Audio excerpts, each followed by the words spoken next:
So let's see. What is that? What does this do? So the audio's working. I don't know what that means. I see an annoying girl running toward me from the distance, waving her arms in the air like she's totally oblivious to any attention she might draw to herself. That girl is my neighbor and a good friend since we were children.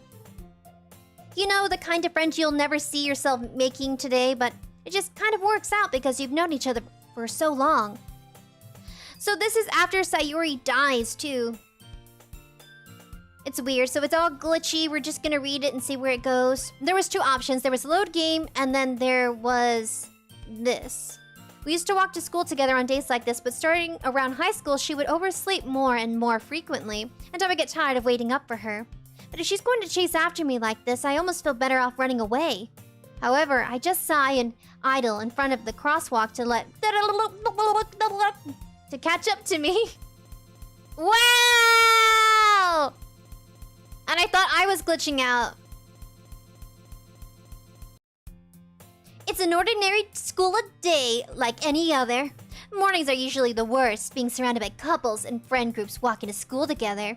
Meanwhile, I've always walked to school alone. It's getting creepy! But I have no motivation to join any clubs. I'm perfectly content getting by on the average while spending my free time on games and anime. One of your teachers sounds like me. That's kind of cool. I like that, Gatsu. I know, Zadio. It's about time we played a yandere game again. I miss Doki Doki. It doesn't give my PC any trouble, and the soundtrack's lovely. And best of all, it's the story plot for me. I like it's kind of eerie and cutesy. There's always the anime club, but it's not like there would be any girls in it or anything. Bunch of nerdies. Are people who love anime considered a nerd? I don't think so. Nee. But there would be a club full of, like, I think co-ed too. There's a lot of anime clubs that would have both guys and girls, so I don't know. It's kind of odd. He would just say it'd be mostly dudes. The school day is an ordinary as ever, and it's over before I know it. After I pack up my things, I stare blankly at the wall, looking for an ounce of motivation. Clubs. Huh. There really aren't any that interest me. Besides, most of them would probably be way too demanding for me to want to deal with it. I guess I have no choice but to start with the anime club. Buddy. Oh my god, it's Monica! Oh, wait, how do we know it's Monica if we just started the game? We haven't met her yet. Monica? Oh my goodness, I totally didn't expect to see you here. It's been a while, right? Yeah, it has. Monica smiles sweetly. We know each other, well, we rarely talked, but we were in the same class last year. Oh, do you now, buddy? Basically, completely out of my league. So having her smile at me so genuinely feels a little... What did you come in here for anyway, Monica? I've been looking for some supplies to use for my club. Do you know if there's any construction paper in here? Or markers? I guess you could check the closet. You're in the debate club, right, Monica? About that. I actually quit the debate club. Really? You quit, Monica? Yeah. To be honest, I can't stand all the politics around the major clubs. It feels like nothing but arguing about the budget and publicity and how to prepare for the events. I'd rather much take something I personally enjoy and make something special out of it. In that case, what club did you decide to join, Monica? Actually, I'm starting a new one. Literature club. Literature? That sounds kind of dull. How many members do you have so far? It's kind of embarrassing, but there are only 3 of us so far. It's really hard to find new members for something that sounds so boring. Well, I can see that. But it really isn't boring at all, you know? Literature can be anything. Reading, writing, poetry. I mean, one of my members even keeps her manga collection in the club room. What? Wait, really? Yeah, it's funny, right? She always insists that manga is literature too. I mean, she's not wrong, I guess. And besides, a member is a member, right? Did she say she? Huh. Hey, buddy. By any chance, are you looking for a club to join? I mean, I guess so, but... In that case, is there any chance you could do me a big favor? I won't ask you to join, but if you could at the very least visit my club, it would make me really happy. Please? Uh... I like voicing this dude. He's just a dweeb. He's a fellow dweeb member. Well, I guess I have no reason to refuse. Besides, how could I ever refuse someone like Monica? Sure, I guess I could check it out. Awesome! You're really sweet, buddy, you know that? It's nothing really. Shall we go then? I'll look for the materials another time. You're more important. This is so weird! I miss Sayuri! It just feels different, you know what I mean? Sayuri's so bubbly and Monica's kind of like direct and very well put together. And Sayuri was just an ordinary girl who's overslept and liked to eat a lot. You know, relatable. Monica's a little too polished for my taste. And thus, today marks the day I sold my soul to Monica and her irresistible smile. I timidly follow Monica across the school and upstairs, a section of the school I rarely visit, being generally used for third-year classes and activities. Monica, full of energy, swings open the classroom door. I'm back! And I brought a guest with me. Huh? A guest? Seriously, you brought a boy? What a way to kill the atmosphere, Monica. Don't be mean, Natsuki. But anyway, welcome to the club, buddy. All words escape me in the situation. This club is full of incredibly cute girls. So, let me guess. You're Monica's boyfriend, right? Huh? No, I'm not. Natsuki. The girl with the sour attitude, whose name is apparently Natsuki, is what I don't recognize. Her small figure makes me think she's probably a first year. Anyway, this is Natsuki, energetic as usual. And this is Yuri, the vice president. Ooh, Yuri, you're vice president this time! Congrats, girl! It's nice to meet you. Yuri, who appears comparably more mature and timid, seems to have a hard time keeping up with someone like Natsuki. Yeah, it's nice to meet you both. So I ran into Buddy in the classroom, and he decided to come check out the club. Isn't that convenient? Isn't that great? Wait, Monica. Didn't I tell you to let me know in advance before you brought a new member? I was going to, well, you know. Oh, sorry. I didn't forget that, but I just happened to run into him. In that case, I should at least make some tea, right? Yeah, that'd be a great idea. Why don't you come sit down, buddy? The girls have a few desks arranged to form a table. Yuri walks to the corner of the room and opens the closet. Meanwhile, Monica and Natsuki sit across from each other. Still feeling awkward, I take a seat next to Monica. So, I know you didn't really plan on coming here, but we'll make sure you feel right at home, okay? As president of the Literature Club, it's my duty to make the club fun and exciting for everyone. I'm surprised there aren't more people in the club yet. It must be hard to start a new club. You could put it that way. Not many people are very interested in putting all of their effort into starting something brand new, especially when it's something that doesn't grab your attention like literature. You have to work hard to convince people that you're both fun and worthwhile. But it makes the school events like festivals that much more important. I'm confident that we can really grow this club before we graduate. Right, Natsuki? Well, I guess. Natsuki! She's kind of like high-pitched. I'm trying to embrace her voice again. Jesus.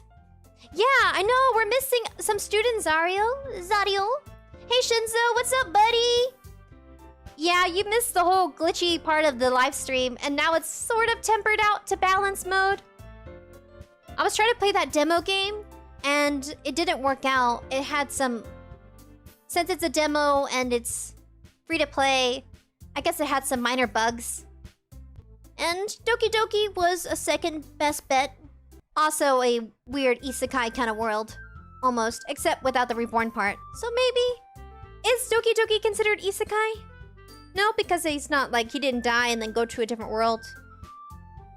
Now the other game, My Side, that's like an isekai kind of game. Natsuki reluctantly agrees.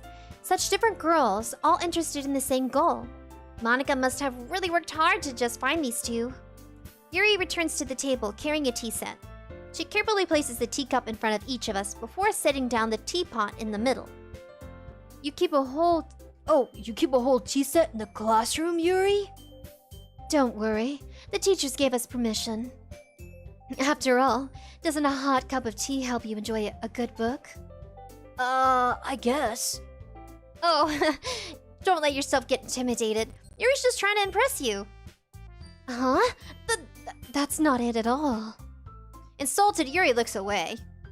I meant that, you know. I believe you.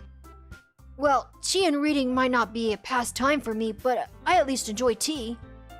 I'm glad. Goodness. Yuri faintly smiles to herself in relief. So, buddy, what kinds of things do you like to read? Well... Considering how little I've read these past few years, I don't really have a good way of answering that.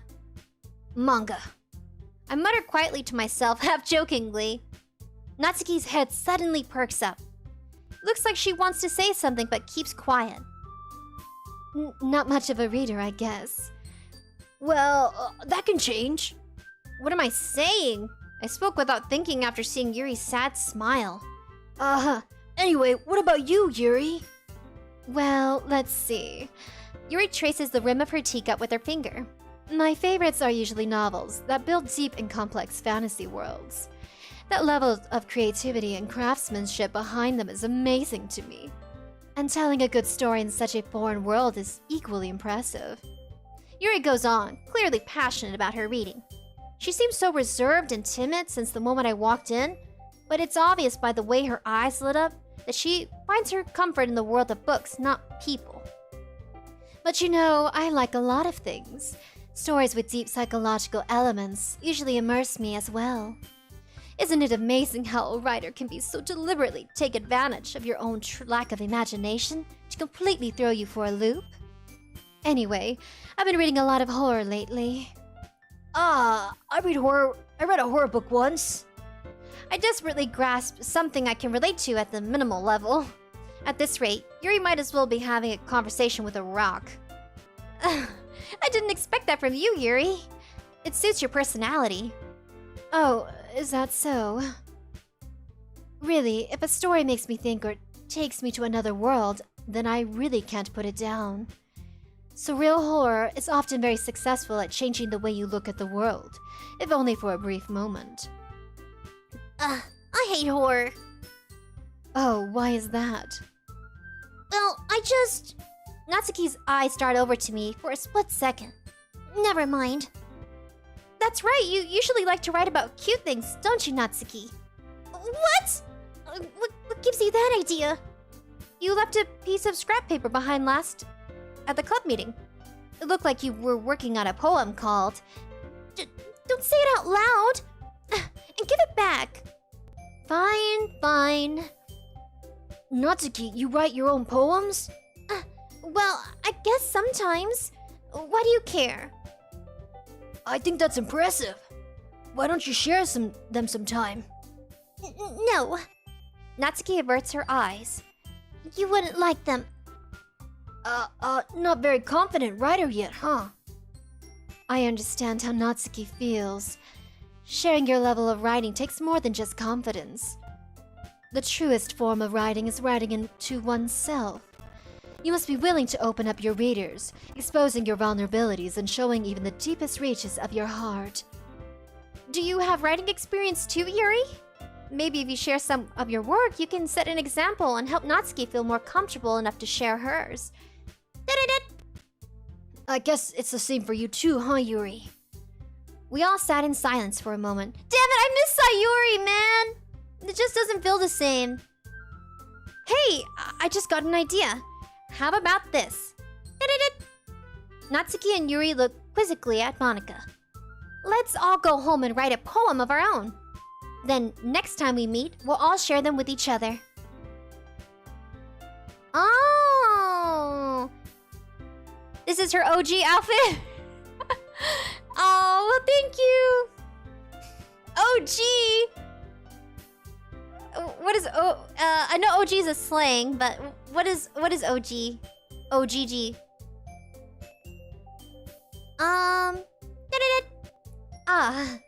I mean, I thought it was a good idea. Well, I think you're right, Monika. We should probably start finding activities for all of us to participate in together. I did decide to take on the responsibility of vice president after all. I need to do my best to nurture the club as well as its members. Besides, now that we have a new member, it seems like a good step for us to take. Do you agree as well, buddy? Hold on. There's still one problem. Huh? What's that? Now that we've reached the most important topic, I bluntly come forth with what's been on my mind the entire time. I never said I'd join the club. Monika may have convinced me to stop by, but I never made any decisions. I still have the other clubs to look at, and, I lose my train of thought. All three girls stare back at me with dejected eyes. But, Oh, I'm sorry. I thought... Huh? The girls exchange glances before Monika turns back to me. I guess I need to tell you the truth, buddy. The thing is, we don't have enough members to yet form an official club. 'Cause you killed Sayuri, you crazy! She's the one that convinced Sayuri to off herself. She was the last person she talked to. So Monika, I'm looking at you. You offed one of your members, your vice president member. It's too bad. Our girlfriend's dead, man. We need a fourth. And I've been trying really hard to find new members. And if we don't find one before the festival... I'm defenseless against these girls. How am I supposed to make a clear-headed decision when it's like this? I would feel terrible for letting everyone down in this situation. And besides, the club itself seems pretty relaxed. So if I write poems in the price, I need to pay in order to spend every day with these beautiful ladies. right. Okay, I've decided then. I'll join the literature club. One by one, the girls' eyes lit up. Oh, my goodness, really? Do you really mean that, buddy? Yeah. It could be fun, right? You really did scare me for a moment. I mean, if you really just left after this, I would be super pissed. Buddy, I'm really happy. We can become an official club now. Thank you so much for this. You're really amazing. I'll do everything I can to give you a great time, okay? Thanks, I guess. Okay, everyone. I think with that, we can officially end today's meeting on a good note. Everyone remember tonight's assignment. Write a poem to bring to the next meeting so we can all share. Monika looks over at me once more. Buddy, I look forward to seeing how you express yourself. Yeah. I can really impress the class star Monika with a mediocre writing skill? I already feel the anxiety welling up inside of me. Meanwhile, the girls continue to chit-chat as Yuri cleans up the tea set. I guess I'll be on my way then. Okay. I'll see you tomorrow then. I can't wait. Man! It's so different. Yuri's best girls, says Katsu. Christian! What's up, Christian? Buddy! All my buddies in chat? With that, I depart from the club room and make my way home. The whole way, my mind wanders back and forth between the three girls. Natsuki, Yuri, and of course, Monika. Will I really be happy spending every day after school in a literature club? Perhaps I'll have the chance to grow closer to one of these girls. Alright, who do you guys want me to choose next? Last time I chose Sayuri. I guess this time is between Natsuki, Yuri, and Monika. I'll just need to make the most of my circumstances, and I'm sure good fortune will find me. And I guess that starts with writing a poem tonight. You've unlocked a special poem. Would you like to read it? Yeah. Special poem, buddies! What do you think it's gonna be about? Something positive or something spooky? A dream. I was wandering an abandoned warehouse at night. I was lost, looking for an exit. I just wanted to go home. I came upon a huge empty room, its ceiling and walls beyond the deep blackness. My steps were quick in order to hurry to the other side, or to a wall, anything. Suddenly, the ground was no longer beneath my feet. I stepped into a hole of intermediate width. I fell for a good 5 seconds before crashing into the warm water. Figuring out which way it was up, I surfaced myself. The air was humid, and the sounds of my splashing reverberated endlessly. That's a weird word, reverberated. My vision was completely swallowed by the darkness. With one hand, I could feel the damp metal wall of the container. My lungs were already getting tired. Is that it, or is there more? Oh, that's it, buddies. So someone goes into a warehouse, falls into some steep water container. Weird. Creepy.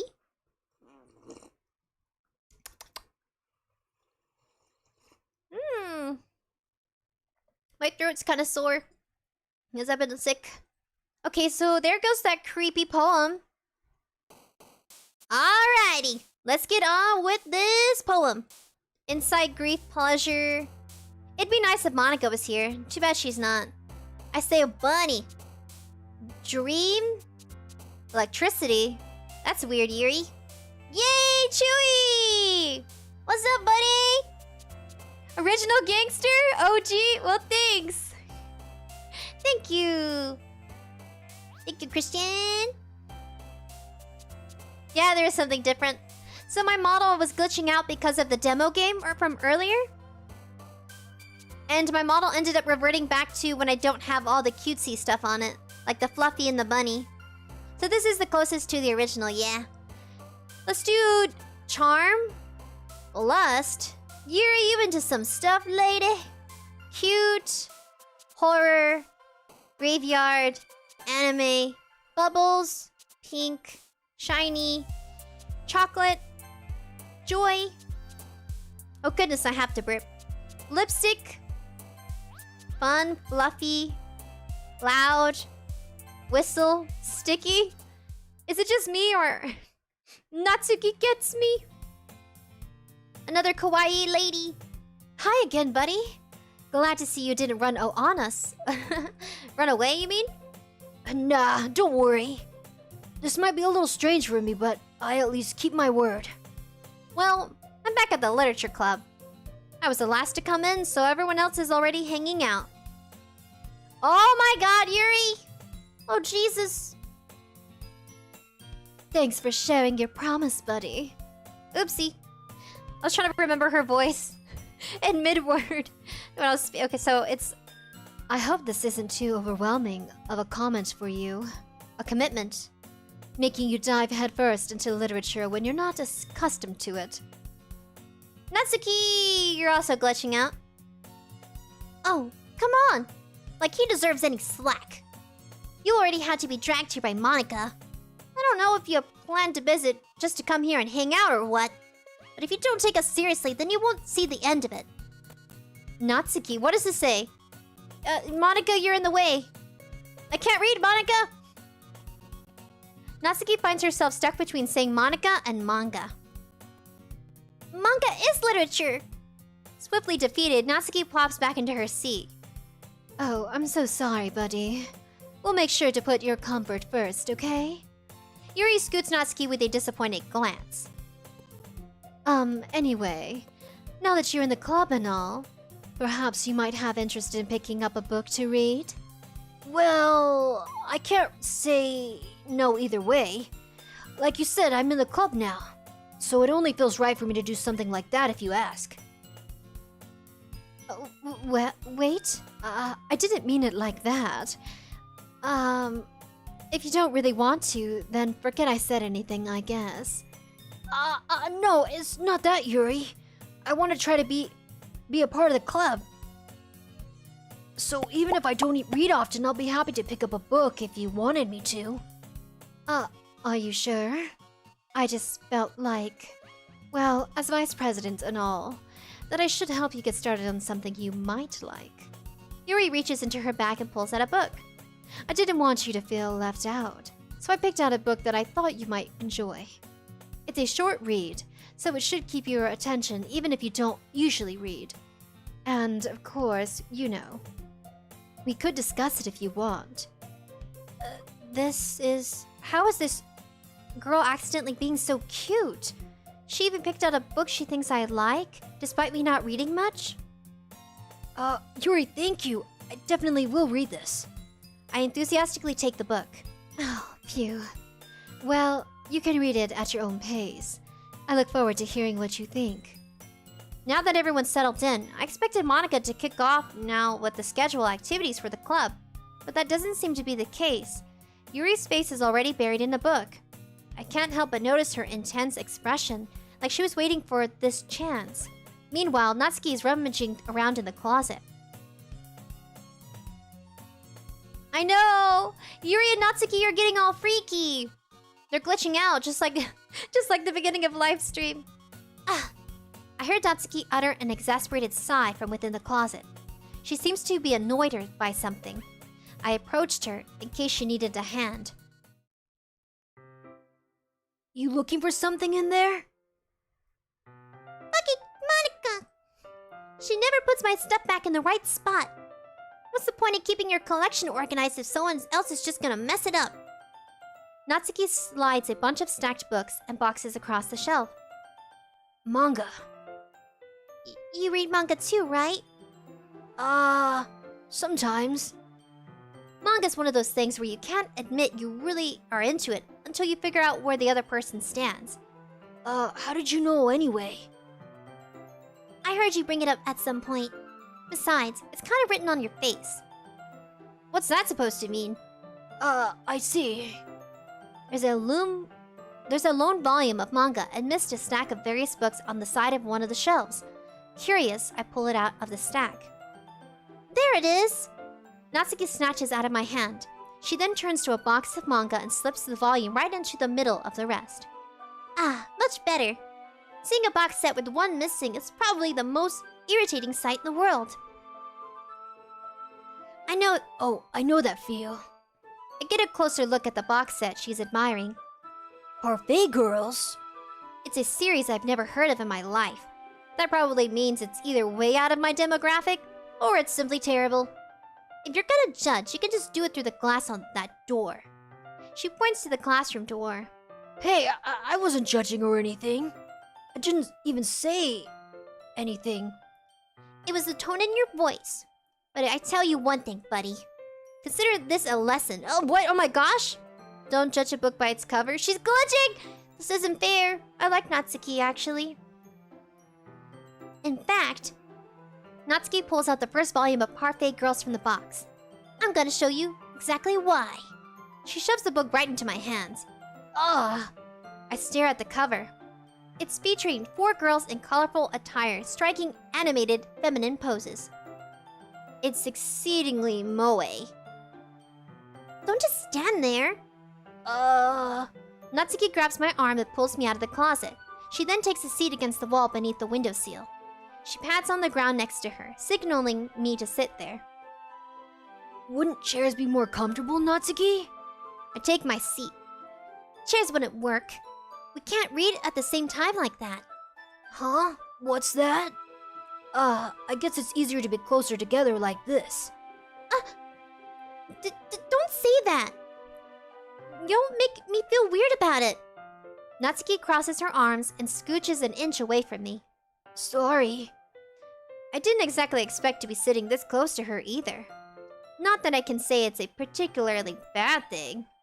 I open the book. It's only a few seconds before Natsuki once again inches closer, reclaiming the additional space while she hopes I won't notice. I can feel her peering over my shoulder, much more eager to begin reading than I am. Wow. How long has it been since I read the beginning? Huh? You don't go back and flip through the older volumes every now and then? Not really. Maybe sometimes after I already finished the series. Hey, are you paying any attention? Huh? I am, but nothing's really happened yet, so I can't talk at the same time. It looks like it's about a bunch of friends in high school. Typical slice of life affair. Kind of grew out of these since it's rare for the writing to be entertaining enough to make up for the lack of plot. Ooh, closer look at Natsuki. I'm gonna get my chapstick, one moment. Cause reading involves a lot of lip moving. Anybody that live streams always have a chapstick. Are you sure this isn't boring for you, Natsuki? It's not. Even though you're just watching me read? Well, I'm fine with that. If you say so. I guess it's fun sharing something you like with someone else, huh? I always get excited when I convince my friends to pick up a series I enjoy. You know what I mean? Huh? You don't? It's not... Well, I wouldn't really know. What do you mean? Don't you share your manga with your friends? Could you not rub it in? Jeez. Oh, sorry. Like I could ever get my friends into reading this. They just think manga's for kids. I can't even bring it up without them being all like, you still haven't grown out of that yet? Makes me want to punch them in the face. I know those kind of people. Honestly, it takes a lot of effort to find friends who don't judge, much less friends who are also into it. I'm already kind of a loser, so I guess I gravitate toward the other losers over time. But it's probably harder for someone like you. Huh? Yeah, that's pretty accurate. Wait, which part? The loser part or having no friends? I mean, I feel like I can't even keep it in my own room. My dad... Ooh, the dialogue's different. Oh, that's so dark, that's so messed up. Yeah, the Ken movie from the Barbie movie, Katsu, it's so good. The glitches in AI sprinkles reference? Well, maybe. It just so happens that I get free live stream effects of glitches. How's my day been? My day has been very productive. So I've been looking at different types of cute horror kawaii games for us to play in the future. I think those are enjoyable, especially if they're free to play. That way you guys can take the time when you want to game, and it's something you guys could, interact with as well at some point. You know what I mean? I want to play games that my viewers and community can play themselves without having to purchase, you know what I mean? So, free-to-play horror cutesy games. Like Sweet No Death, which was the other one too. Bonnie's Bakery. Those are cute horror games. So this right here says, my dad would beat the beep out of me if he found this. Ew. At least it's safe here in the club room. Except Monika's kind of a jerk about it. I can't win, can I? Well, it paid off in the end, didn't it? I mean, here I am reading it with you. Well, it's not like that solves any of my problems. Maybe. But at least you're enjoying yourself, right? Beep. So... Jeez, that's enough. Are you gonna keep reading or what? Yeah, I am. I flipped the page. Alright.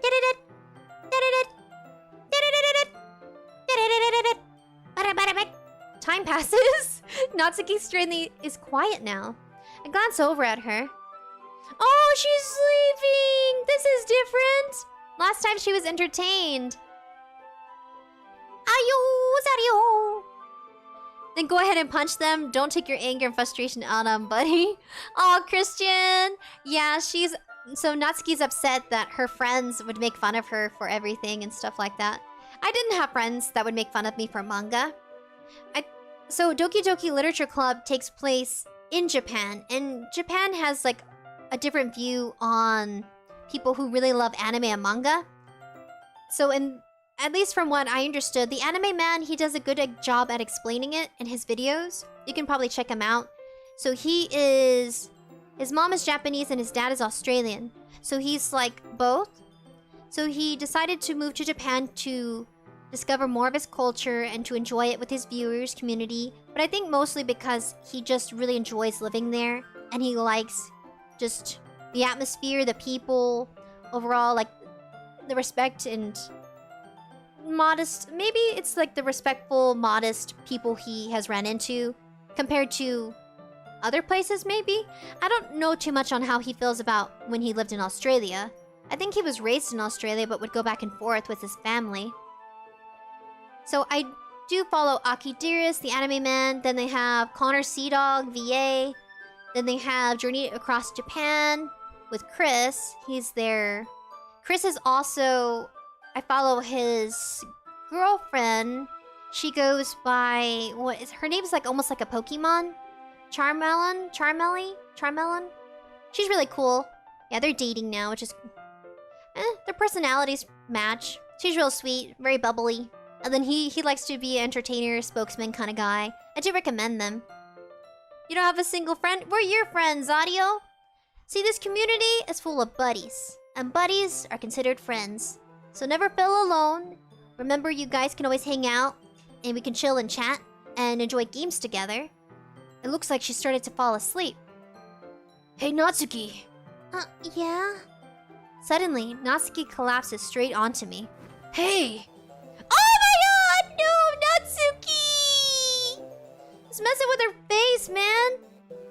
Our Natsuki!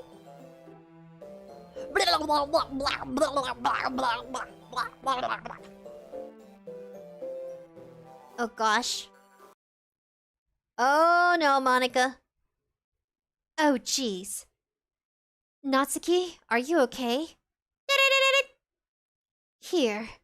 Monica reaches into her bag and pulls out some kind of protein bar. She throws it into Natsuki's direction. Natsuki's eyes suddenly light up. She snatches the bar from the floor and immediately tears off the wrapper. I told you not to give... She doesn't seem even finish her sentence before stuffing it into her mouth. Don't worry, buddy. She's fine. It just happens every now and then. That's why I always keep a snack in my bag for her. Anyway, why don't we all share poems now? How convenient for you, Monica. All of a sudden, Natsuki just can't stay awake and then you butt in the conversation. How weird. Monica, I swear, if you're the reason why everyone's gonna start dying, that's it. I no longer root for you. For being top-tier girl. Who should I show my poems to first? Well, Monica... Alright, here, Monica. We'll give you the attention you want. I should start with Monica. Yesterday, she seemed eager to read my poems, and I want her to know I'm putting in effort. No way, another Sprinkles reference? What? The little heart... Yeah, I got an 𝐴 A heart 𝐴. Yeah, so I have other, like, details of my avatar. I just don't use them often. Kind of customize it additionally. Adding stuff to it. Hey, Sangwon! Hey, buddy! I know, I love Natsuki Zario. Yeah, 𝑔𝒆𝒊𝒂𝒂𝒂𝒂𝒂𝒂 VA. He hangs out with Iron Mouse. He also does anime content. He did cosplay as well, too. Very enjoyable. Hi, buddy. Having a good time so far? Yeah. Good. Glad to hear it. By the way, since you're new and everything, if you ever have any suggestions for the club, like new activities or things we can do better, I'm always listening. Don't be afraid to bring up things, okay? Alright, I'll keep that in mind. Of course I'll be afraid to bring things up with you, Monica. I'm much better off just going with the flow until I'm more settled in. Anyway, want to share your poem with me? It's kind of embarrassing, but I guess I have to. Oh. Don't worry, buddy. We're all a little embarrassed today, you know? But it's that sort of barrier that we'll all learn to get past soon. Yeah, that's true. What do you mean, Monica? Monica's the only one... Actually, Monica was glitching, never mind. I take that back. Monica has been glitching a lot. I had my poem to Monica. Oh, yeah. I like it, buddy. Really? It's a lot cuter than I expected. Oh. Oh, jeez. No. It kind of makes me think of something Natsuki would write. Oh, Jesus, Natsuki's next. And she's a good writer, too. So take that as a compliment, okay? If you say so, Monika. Yep. If you're interested in Natsuki, then always keep a snack on you. She'll cling to you like a puppy. Natsuki's dad doesn't give her lunch money or leave her any food in the house, so she's a fussy, moody pretty often. But sometimes she just loses all her strength and shuts down. Like earlier. This is new. This is a lot darker than I thought it would be. This is just a guess, but I think she's so small because her malnutrition is interfering with her adolescent growth. But hey, some guys are into petite girls, too, you know? That's kind of odd to mention, Monika. You know what I mean? Like, if she's having a hard time eating at home, you shouldn't really pick at her for being so petite. I mean, she's kind of pointing it out, but also, like, dishing on her, too. She's like, if you're into it, you're into it. And she's just still growing. She's a first year. She shouldn't sexualize her too much like that. You know what I mean? There's a little hinted in there. Semi. Sorry, just trying to look at the bright side. Still, yeah, dibba. I don't know, Monika. I don't know about all that.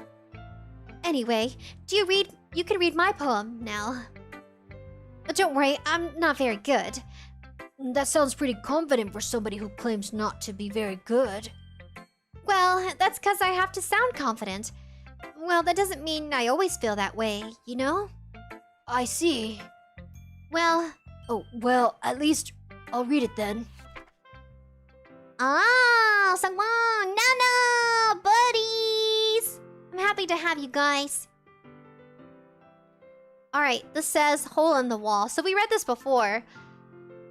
But he wasn't looking at me. Oh, this is different! This is a different poem, but it's also like a hole in the wall kind of concept. Hole in the wall, but he wasn't looking at me. Confused, I frantically glanced at my surroundings. But I burned my eyes. But my burned eyes can no longer see color. Are there any others in this room? Are they talking? Or are they simply poems on flat sheets of paper? The sound of frantic scarling plays tricks on my ears.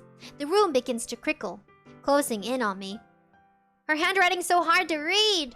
The air I breathe dissipates before it reaches my lungs. I panic. There must be a way out. It's right there. He's right there. Swallowing my fears, I brandish my pen. Okay, so the poem's about her looking into a wall. And... hole in the wall. Okay, kind of? Is she like the fly on the wall? And she's looking at him? But she can't see everything but only him? Weird. Hi, Julius! Julius likes waffles. Waifus. Waffles? So she brandishes her pen. Can I click off now? Oh, that's how you click off. Just move your mouse off the poem. So, what do you think? It's very freeform, if that's what you call it. Sorry, but I'm not really the right person to ask for feedback, Monika. Oh, that's okay. Yeah, that kind of style has gotten pretty popular nowadays. That is, a lot of poems have been putting emphasis on the timing between words and lines. When performed out loud, it can be really powerful. What was the inspiration behind this one, Monika? Well, I'm not sure if I know how to put it. I guess you could say that I had some kind of epiphany recently. It's been influencing my poems a bit. An epiphany? Yeah, something like that. I'm kind of nervous to talk about deep stuff like this because it's kind of coming on strongly. Maybe after everyone is better friends with each other. Anyway, there's Monika's writing tip of the day. Oh, here's Monika's writing tip of the day. Sometimes when you're writing a poem or a story, your brain gets too fixated on a specific point. If you try so hard to make it perfect, then you'll never really make any progress. Just force yourself to get something down on the paper. and tidy it up later. Another way to think about it in this. If you keep your pen in the same spot for too long, you'll just get a big dark puddle of ink. So just move your hand and go with the flow. That's my advice for the day. Thanks for listening. So we got Yuri and Natsuki. I hate that they're all glitching out. It's getting freaky. Let's go ahead and go to Natsuki. Okay, well, let's start with the things I don't like. First of all, Natsuki rereads my poem. Never mind. I don't feel like giving you my opinion. Huh? Then what's the point of sharing in the first place? I wrote this when I could have been doing other things. In fact, remember how I said I wanted to read your poems, Natsuki? That's what I had in mind when I wrote this. I want to help you feel comfortable enough to share yours. Like Monica said. Well, I could be more comfortable sharing my poem if yours was really bad. You were supposed to show me something dumb and make me go, huh, well, it's not that great, but let me show you what real literature looks like, kind of moment. And you went and ruined it. Hope you're happy. So, in other words, you're saying you liked it? Natsuki retort gets caught in her throat. You don't understand anything, do you? I already told you that. You don't have to go announcing it to the world like you're self-important. Pretty sure you never actually said that. I say that mostly to myself. Natsuki must really hate me or something. I can't figure out if it's a win or a loss that she liked my poem. In any case, you still need to show me yours, right? Fine, I guess. Only because Monica will make me if I don't. Ooh, it's the same one! It's the same one from earlier, from the very first one. Yeah, all that matters is that you guys are all here to enjoy gaming with each other. Eagles can fly, monkeys can climb, crickets can leap, horses can race, owls can seek, cheetahs can run, eagles can fly. People can try, but that's about it. I was expecting something else, but Monica's was the only one. Yeah, I told you that you weren't gonna like it. I like it. What? Just be honest. I am. Why are you so convinced that I wouldn't like it, Natsuki? Well, because everyone in high school thinks that writing has to be all sophisticated and stuff. So people don't even take my writing seriously. But isn't the point of poems for people to express themselves? Your writing style wouldn't make your message any less valid. Yes, exactly. I like when it's easy to read, but it hits you hard. Like in this poem. Seeing everyone around you do great things can be really disheartening. So I decided to write about it. Yeah, I understand. But the other nice thing about simple writing is that it puts more weight on the wordplay. Like I set it for a rhyme at the end, but then made it fall flat on purpose. It helps bring out the feeling in the last line. I see. Drinking my tea. So you did. I guess more went into it than I realized. That's what it means to be a pro. I'm glad you learned something. Didn't expect that from the youngest one here, did you? Yeah, I guess not. I decided to humor her with that last comment. I don't really care how old everyone is, but if Natsuki's feeling proud, then I won't take that away from her. Aw, Natsuki! Hey, Kyle Cruz! Hey, buddy! Who else is in chat? All my buddies saying hello. Please think what's different. Everything's different. I'm still glitching out. Yeah, I'm still glitching. How do I, even if I fix my camera, or move it closer? Darn it all, that demo really messed it up. Because we were going to play that other demo game for anybody who clicked on the thumbnail. But we ended up playing Doki Doki. Which is a great choice, thank goodness. Yuri stares at the poem. A minute passes, more than enough time for her to finish her reading. Oh, sorry. I forgot to start speaking. It's fine. Don't force yourself. I'm not. I just need to put my thoughts into words. Hold on. Okay. This is your first time writing a poem, right? Yeah. Why do you ask? I'm just making sure. I guess that it might be after reading it, though. So it's that bad? No. Did I just raise my voice? I'm sorry. Yuri buries her face in her hands. I couldn't help but notice that it's been several minutes and we really haven't gotten anywhere.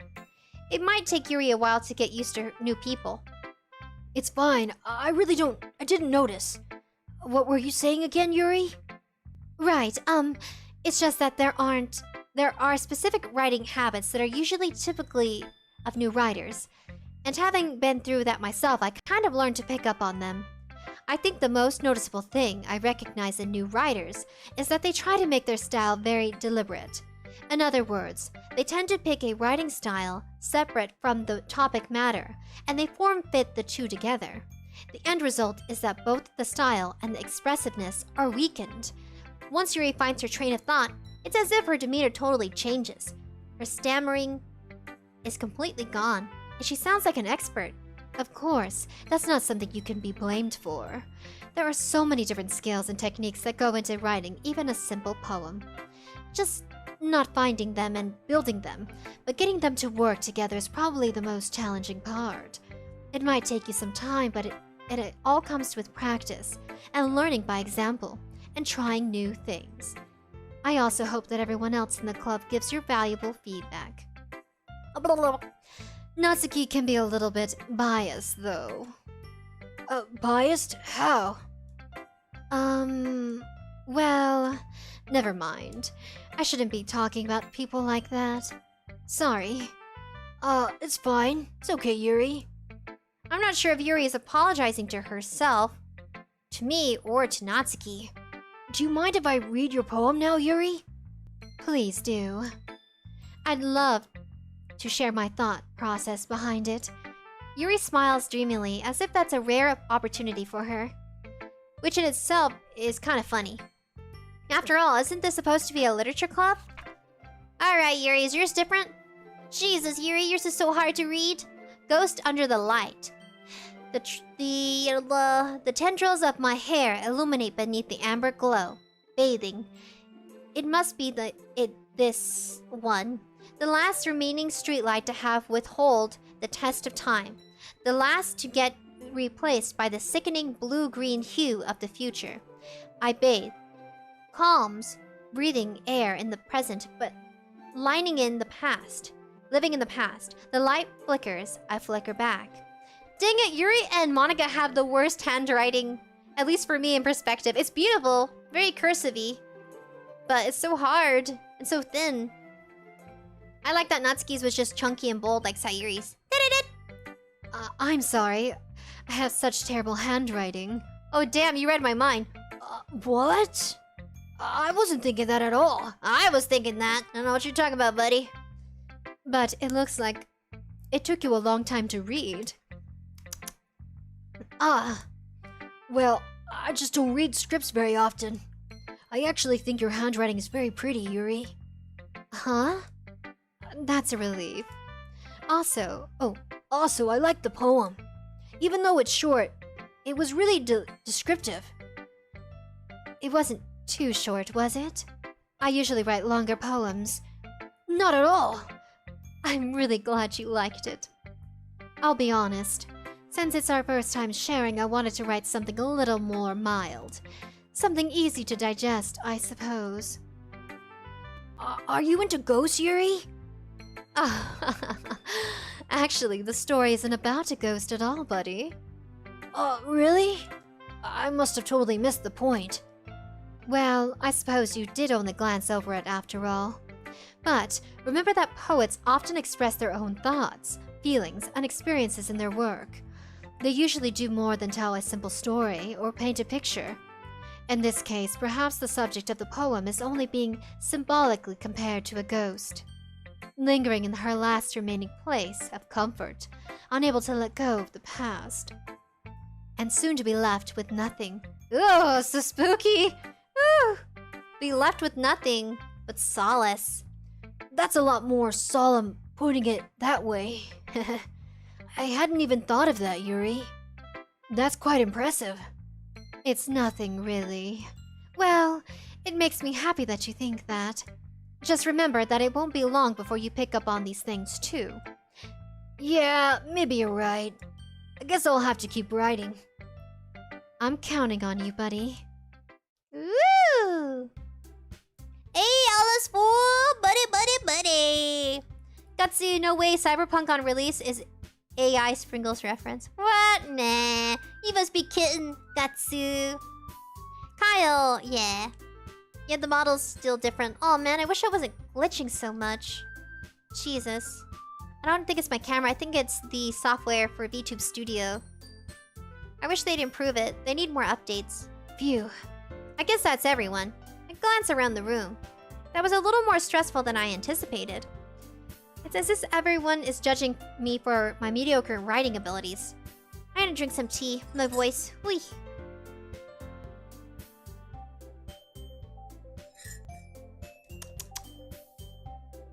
Even if they're just being nice, there's no way my poems can stand up to theirs. This is a literature club after all. I sigh. I guess that's what I ended up getting myself into. Across the room, Monika's writing something in her notebook. My eyes land on Yuri and Natsuki. They gingerly exchange sheets of paper, sharing their respective poems. As I read in tandem, I watch each of their expressions change. Natsuki's eyebrows furrow in frustration. Meanwhile, Yuri smiles sadly.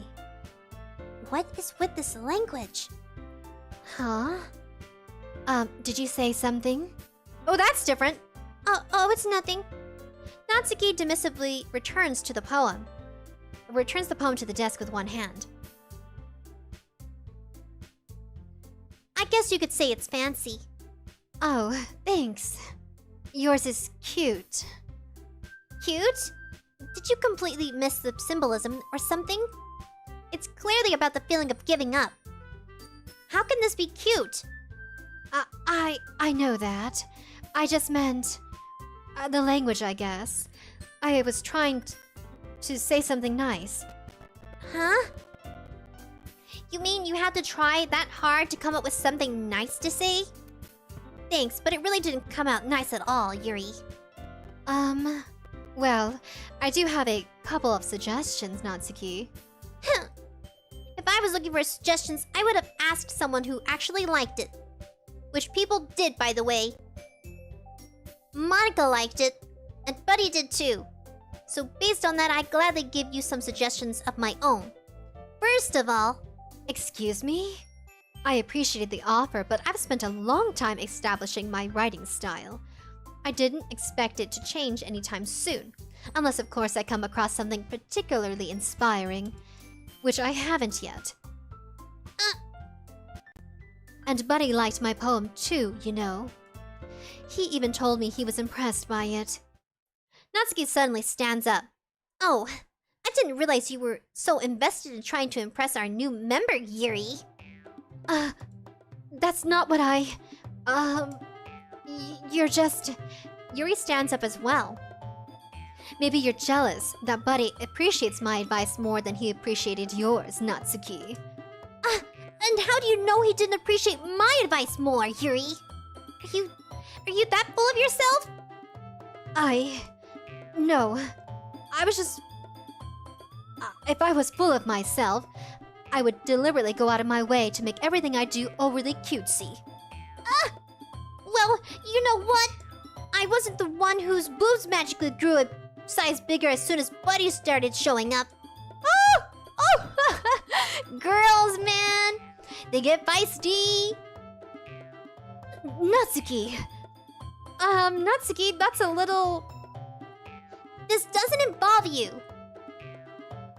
Taking out your own insecurities on others like that, Natsuki. You really act as young as you look, don't you? Oh god, it's getting weird. Me? Look who's talking, you wanna be edgy. Beep! Edgy? Sorry, that my lifestyle is too much for someone of your mental age to comprehend, Natsuki. See? Just saying that proves my point. Most people learn to get over themselves after they graduate middle school, you know. If you want to prove something, then stop harassing others with your sickening attitude. You think you can counterbalance your toxic personality just by dressing and acting cute? The only thing cute about you is how hard you try. Whoa. Be careful, or you might cut yourself on the edge, Yuri. Oh, my bad. You already do, don't you? Did you just accuse me of cutting myself? What the beep is wrong with your head, Natsuki? Yeah, go on. Let Buddy hear everything you really think. I'm sure he'll be head over heels for you after this. Suddenly, Yuri turns toward me, as if she just noticed I was standing here. Buddy, she's trying to make me look bad. That's not true. She started it. Oh my god! I can't read it, that's fast. Who do I side with? Jesus, we're at a crossroad. Ooh, the Riz King, what's up? Cat fight around. Alright, I really like Natsuki. I'm sorry, Yuri. I'm sorry, Yuri. Loads gun. Poo! I'm gonna do Natsuki.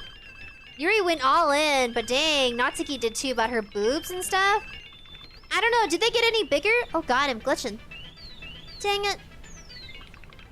Alright, I'm okay, sort of. Alright, Natsuki. I'm so sorry. Can I choose someone else? Natsuki. Natsuki. Natsuki. Natsuki. Natsuki. Natsuki. Natsuki. Monica?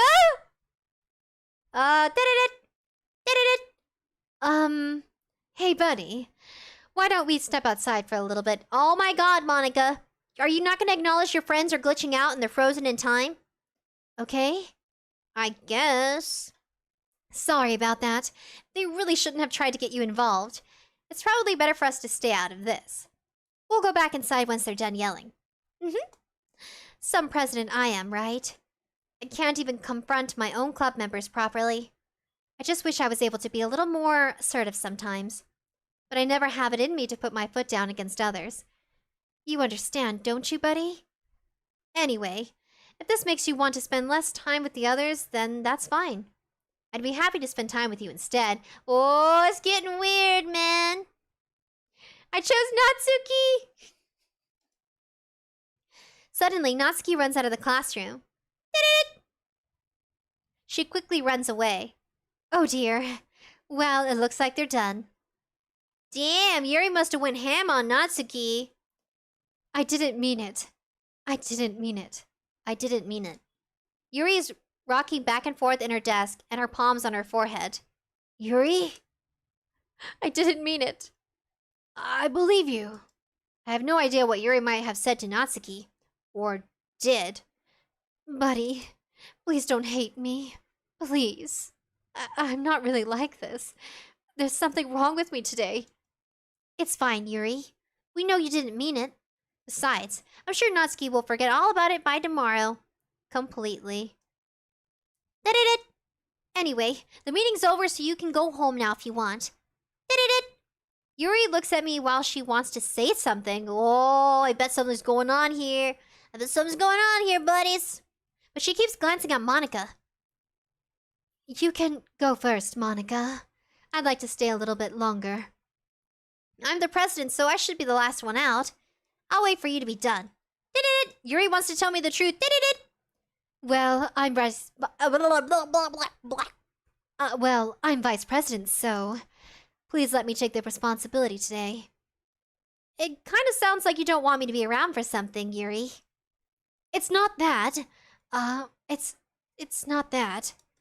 I didn't get much of a chance to discuss my book with Buddy. It would just be so embarrassing with you listening. I guess I don't really have a choice, do I? I'm really sorry for causing trouble. But I really appreciate you Jesus! I'm also glitching out today.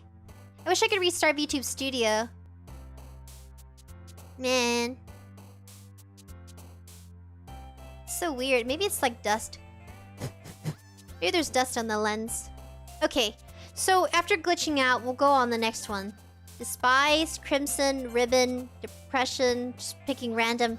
Oh, these are getting darker. Seeing, Vivid, Bubbles, Whisper, Rose, Treasure, Alone, Swimsuit, Kawaii, just choosing random bunny. I don't know if it matters anymore because Monika's making it really hard to talk to all the other girls. I know, Yuri, she wants help. Oh no, Yuri! Poor Yuri. Another day passes, and it's time for the club meeting already. I've gotten a little more comfortable here over the past couple of days. Entering the club room, the usual scene greets me. Welcome back, buddy. Yuri. I'm not sure if it's me or if Yuri's expression, but the weight of yesterday's quarrel still hangs in the air a little. Yuri glances over her shoulder, looking around at the room. Natsuki is reading a manga at a desk. And surprisingly, Monika isn't here yet. Suddenly, Yuri takes my arm and pulls me to the corner of the room. Uh-oh. About yesterday, I really need to apologize to you, buddy. Nothing like that has ever happened before. And something just came over me, I guess. I wasn't acting mentally sound. Please don't think we're usually like this. Not just me, but Natsuki as well. Yuri, I'm happy that you were considerate and apologized. You don't have to worry too much. Even though I've already been here a couple of days, I could tell something was off yesterday. Maybe we were just a little extra sensitive because it was our first time sharing poems. But whatever it was, it didn't make me think any less of you. I had already decided that there was no way you can be a bad person. And now that you're apologizing, I know you really didn't mean it. Buddy. Don't say those kinds of things. So frankly, they make me a little too happy. Oh, what does that mean, Yuri? What do you mean too happy? I'm really glad you're such a understanding person, buddy. And I'm really glad that you joined the club. Everything is a little bit brighter with you around, and... sorry. What am I saying right now? Hey, you guys, have you seen Monika? No, I haven't. I was also kind of wondering where she is. Man! Yuri, I'm guessing you haven't either. Did-did-did. Yuri is clearly taken back by how calmly Natsuki's addressing her. No, I haven't. Jeez, this isn't like her at all. I know it's stupid, but I can't help but worry a little bit. Did-did-did. What? Why are you looking at me like that, Yuri? Natsuki, about yesterday. I just wanted to apologize. I promise I didn't mean any of the things I said. And I'll do my best to stay under control from now on. So... Yuri, what the heck are you talking about? Did you do something yesterday? Huh? Jeez. Ooh. Whatever's on your mind, I'm sure it was nothing. I don't even remember anything bad happening. You're the kind of person who worries too much about the little things, aren't you? Did-did-did. But... I'll accept your apology anyway, if it helps you feel better about it. Besides, it's kind of nice to hear, since I always was afraid you secretly hated me or something like that. No, not at all. I don't hate you, Natsuki. Well, you're kind of weird, but I don't hate you either, Yuri. Did-did-did. Natsuki turns to me. You're still on trial though, buddy. Hey! Suddenly the door swings open. Sorry I'm late. There you are. I didn't mean to be late or anything. I hope you guys weren't worried. Nah. Well, Natsuki was. I was not. What took you so long anyway? Well, my last period today was study hall. To be honest, I kind of just lost track of time. That makes no sense, though. You would have heard the bell ring, at least. I must have not heard it since I was practicing piano. Piano?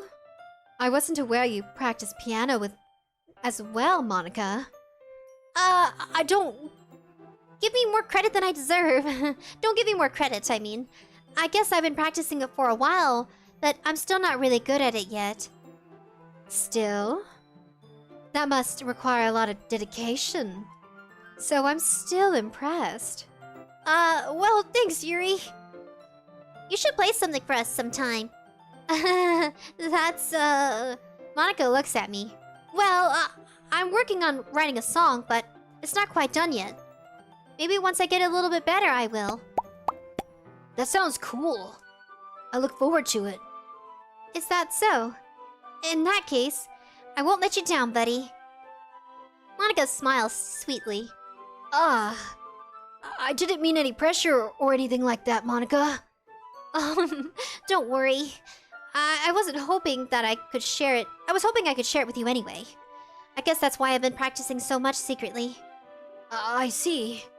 I'm not sure if Monica was referring to the whole club or just me. In that case, best of luck, Monica. Thanks. So, I didn't miss anything, did I? Not really. I chose not to bring up anything that the three of us talked about. Besides, Natsuki has already turned off into the closet. Buddy, since your compliments put me in a good mood, I was wondering if you would like to spend some time together today. I mean, in the club. I suppose so. I don't think I could say no to you after you gave me that book. Well, I guess I need to make sure Natsuki isn't waiting for me. After we finished reading yesterday, she's fine. She's reading over there, see? Don't think about her so much. She's used to being ignored. Come on, we're going over there. Oh, that's very... Yuri? A little peer pressure, I see. Very forceful. You guys into that? Oh. Hey, Shinzo! Yeah, it's so hot today. It gets like 110 sometimes. What's the story about anyway, Yuri? Well, I look over at the book cover. The book is titled Portrait of Makov. There's an ominous-looking eye symbol on the front cover. Basically, it's about the religious camp that was turned into a human experiment prison. And the people trapped there have this trait that turns them into killing machines that lust for blood. But the facility gets even worse, and they start secretly breeding people by cutting off their limbs and affixing them to... Oh, that might be a little bit of a spoiler. But anyway, I'm really into it. The book, I mean. Not the thing about the limbs. That's kind of, It's kind of dark, isn't it? Yuri made it sound like it was going to be a nice story, so that dark turn came from nowhere. Drink some water. Yeah, it's easy to get dehydrated in the hot weather of the summer. Nah! The heat wave is pretty crazy right now. Yeah, the heat wave is hitting everybody. Stay hydrated, buddies! Are you not a fan of that sort of thing, buddy? No, it's not that. I mean, I can definitely enjoy those kinds of stories, so don't worry. I hope so. Yeah, I totally forgot that Yuri is into those things. She's so shy and recluse on the outside, but her mind seems to be completely different. And that... it's just that... kind of story, you know? It's that kind of challenges you look at in life from a strange new perspective. When horrible things happen, not just because someone wants to be evil, but because the world is full of horrible people and we're all worthless anyway. What the fuck? Yuri? I gotta save real quick. Ooh. Oh my god, our saves are gone! Look guys, our saves! We're on page 1, page 2. Dang it, our saves are missing. Okay, we'll save. Weird. Then suddenly... Oh. I'm rambling, aren't I? Not again. I'm so sorry, buddy. Hey, don't apologize. I haven't lost interest or anything. Well, I guess it's alright then. But I feel like I should get let you know that I have this problem. When I let things like books and writing fill my thoughts, My whole body. What? What was that? What was that, Yuri? I kind of forget to pay attention to other people. So I'm sorry if I end up saying something strange. And please stop me if I start talking too much. I really don't think you need to worry, Yuri. That just means you're passionate about reading. The least I can do is listen. It's a literature club after all. Well, that's true. In fact, I might as well get started reading with it, right? Uh-oh. Yes. I mean, you don't have to, but... What are you saying? Let me just get the book. I quickly retrieved the book that I had put into my bag. Alright, it's fine if I sit here with you, right? I slip into the seat next to Yuri. Yeah. Are you sure? You seem a little apprehensive. I'm sorry. It's not that I don't want you to. It's just something I'm not very used to. That is reading in company with someone else. I see. Well, just tell me if I end up distracting you or anything. Alright. I open the book and start the prologue. I soon understand what Yuri means about reading in company. It's as if I feel her presence over my shoulder as I read. It's not particularly a bad thing. Maybe a little distracting, but the feeling is somewhat comforting. Yuri is in the corner of my eye. I realize that she's not actually looking at her own book. I glance over. It looks like she's reading from my book instead. Oh, sorry. Oh, what the heck is this? I was bathing in blood. Oh dear. Oy. Yuri, you really apologize a lot, don't you? I do? I don't really mean to. Sorry. I mean, Here, this should work, right? I slide my desk until it's up against Yuri's, then hold my book more between the two of them. I suppose so. Yuri timidly closes her own copy. Once we lean in a little bit, our shoulders are almost touching. Feels like my left arm is in the way, so instead I use my right hand to hold the book open. I guess that makes it kind of difficult to turn the page. Here. Oh, we get a shot of Yuri! Oh, Yuri! What? The world is full of good and evil. It's full of grays too, not just black and white. Yuri takes her left arm and holds the left side of the book between her thumb and her forefinger. I do the same with my right arm, on the right side of the book. That way I turn a page, and Yuri slides it under her thumb after it flips to the other side. Oh, they're in sync now! How cute! But in holding it like this, we're huddled even closer together than before. It's actually kind of distracting me. It's as if I can feel the warmth of Yuri's face, and she's in the corner of my vision. Are you ready? Huh? To turn the page, I mean. Sorry. I think I got a bit distracted for a second. I glance over at Yuri's face again, and our eyes met. I don't know how I'll be able to keep up with her. That's okay. You're not used to reading, right? I don't mind being patient if it takes you a little bit longer. It's probably the least I can do for you, buddy. Since you've been so patient with me. Yeah. Thanks, Yuri. We continue reading. Yuri no longer asks me if I'm reading to turn the page. Instead, I just assume that she finishes the page before me so I can turn it by my own volition. We continue the first chapter in silence. Even so, turning each page almost feels like an intimate exchange. My thumb gently letting go of the page, letting it flutter over to her side as she catches it under her own thumb. Hey Yuri, this might be a silly thought, but the main character kind of reminds me of you a little bit. Huh? No, I don't relate to this character at all. Definitely not. Really? I was just thinking the way she second guesses things she says, and all that. That's what you were talking about. Sorry. I thought you meant something else about her. Something else? Never mind.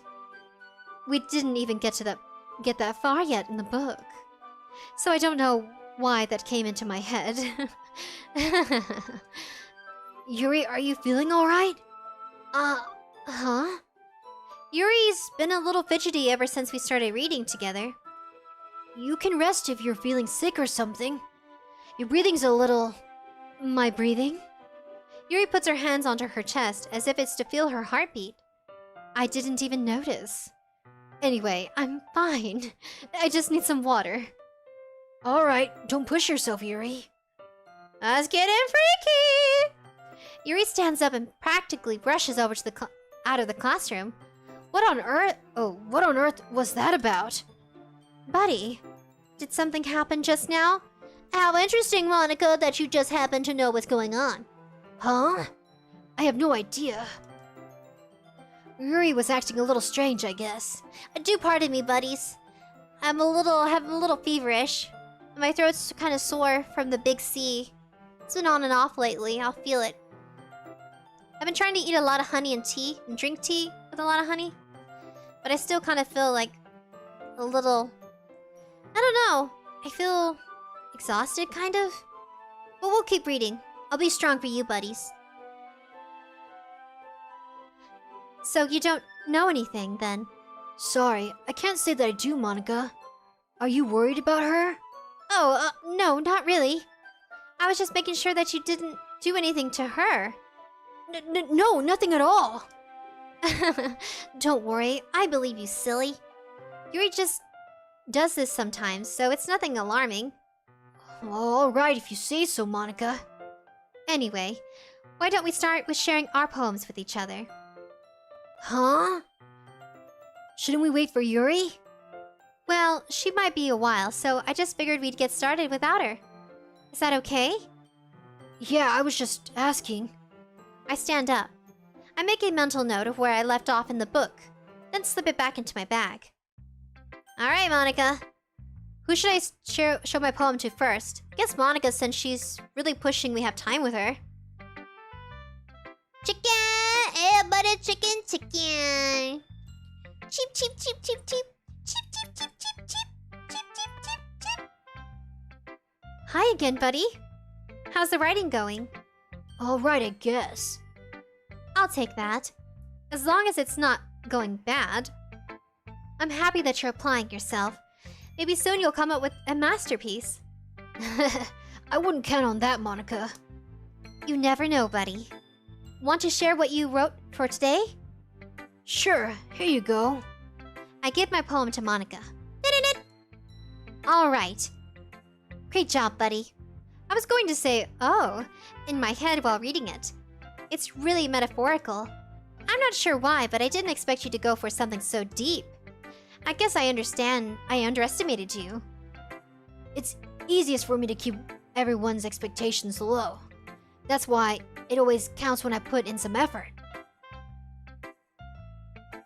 There's more about the choice, pick yes. Really, Gatsu? There is about the choice. Oh, okay. Alright, Gatsu. Let me save first, in case we have to pick that choice you mentioned. Alright. That's not very fair. Well, I guess it worked anyway. You know that Yuri likes this kind of writing, right? Writing that's full of imaginary and symbolism? Something I feel like Yuri's mind is just totally detached from reality. I don't mean like it's a bad thing, though. Are you pooping on Yuri? Are you shit-talking Yuri too? Like with Natsuki? But sometimes I get the impression that she's just totally given up on people. She spends so much time in her own head that it's probably a much more interesting place for her. That's why she gets so happy when you treat her with a lot of kindness. I don't think she's used to being indulged like that. She must be really starved for social interaction, so don't blame her for coming on a little strongly. Like earlier, I think she gets too stimulated. She ends up withdrawing and looking for alone time. Suddenly, the door opens. Yuri! I'm back. Did I miss anything? Oh, not really. Well, we all started sharing our poems with each other. Huh? Already? I'm so sorry for being so late. No need to apologize. We still have plenty of time, so I'm more glad that you took all the time you needed. Well, alright then, if you say so, Monika. Thanks, Monika. I suppose I should go get my poem now. But anyway, you want to read my poem now, buddy? I like the way this one turned out, so I hope you do too. Alright, more with her handwriting. Save me. The colors, they won't. Bright, beautiful colors. Flashing, exploding, piercing. Red, green, blue, endless. Kapow! Of meaningless noise. The noise that won't stop. Violently greeting. Something. Squeaking, screeching, piercing. Sine, cosine, tangent. Like playing a chalkboard on... What? Like playing a knife on breathing ribcage? What? Endless. PM. 𝑯𝑚𝑀. Delete her. Delete who? Who do you want me to delete, Yuri? Not Yuri. Monika, who do you want me to delete? What the heck's going on? Oh, Jesus. Sorry, I know it's kind of abstract. I'm just trying to, well, never mind. There's no point in explaining it. Anyway, here's Monika's writing tip of the day. Sometimes you'll find yourself facing a difficult decision. When that happens, don't forget to save your game. Oh, Jesus!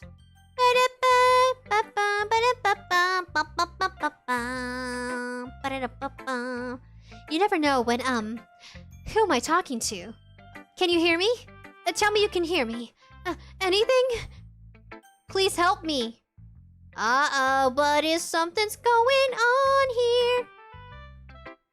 Okay, Monika. What's going on? That's my advice for the day. Thanks for listening. I know, it's glitchy! Who should I share my poem with next? Natsuki. Huh? Well, it's not terrible, but it's pretty disappointing after your last one. Then again, if this one was as good as your last one, I'd be completely pissed.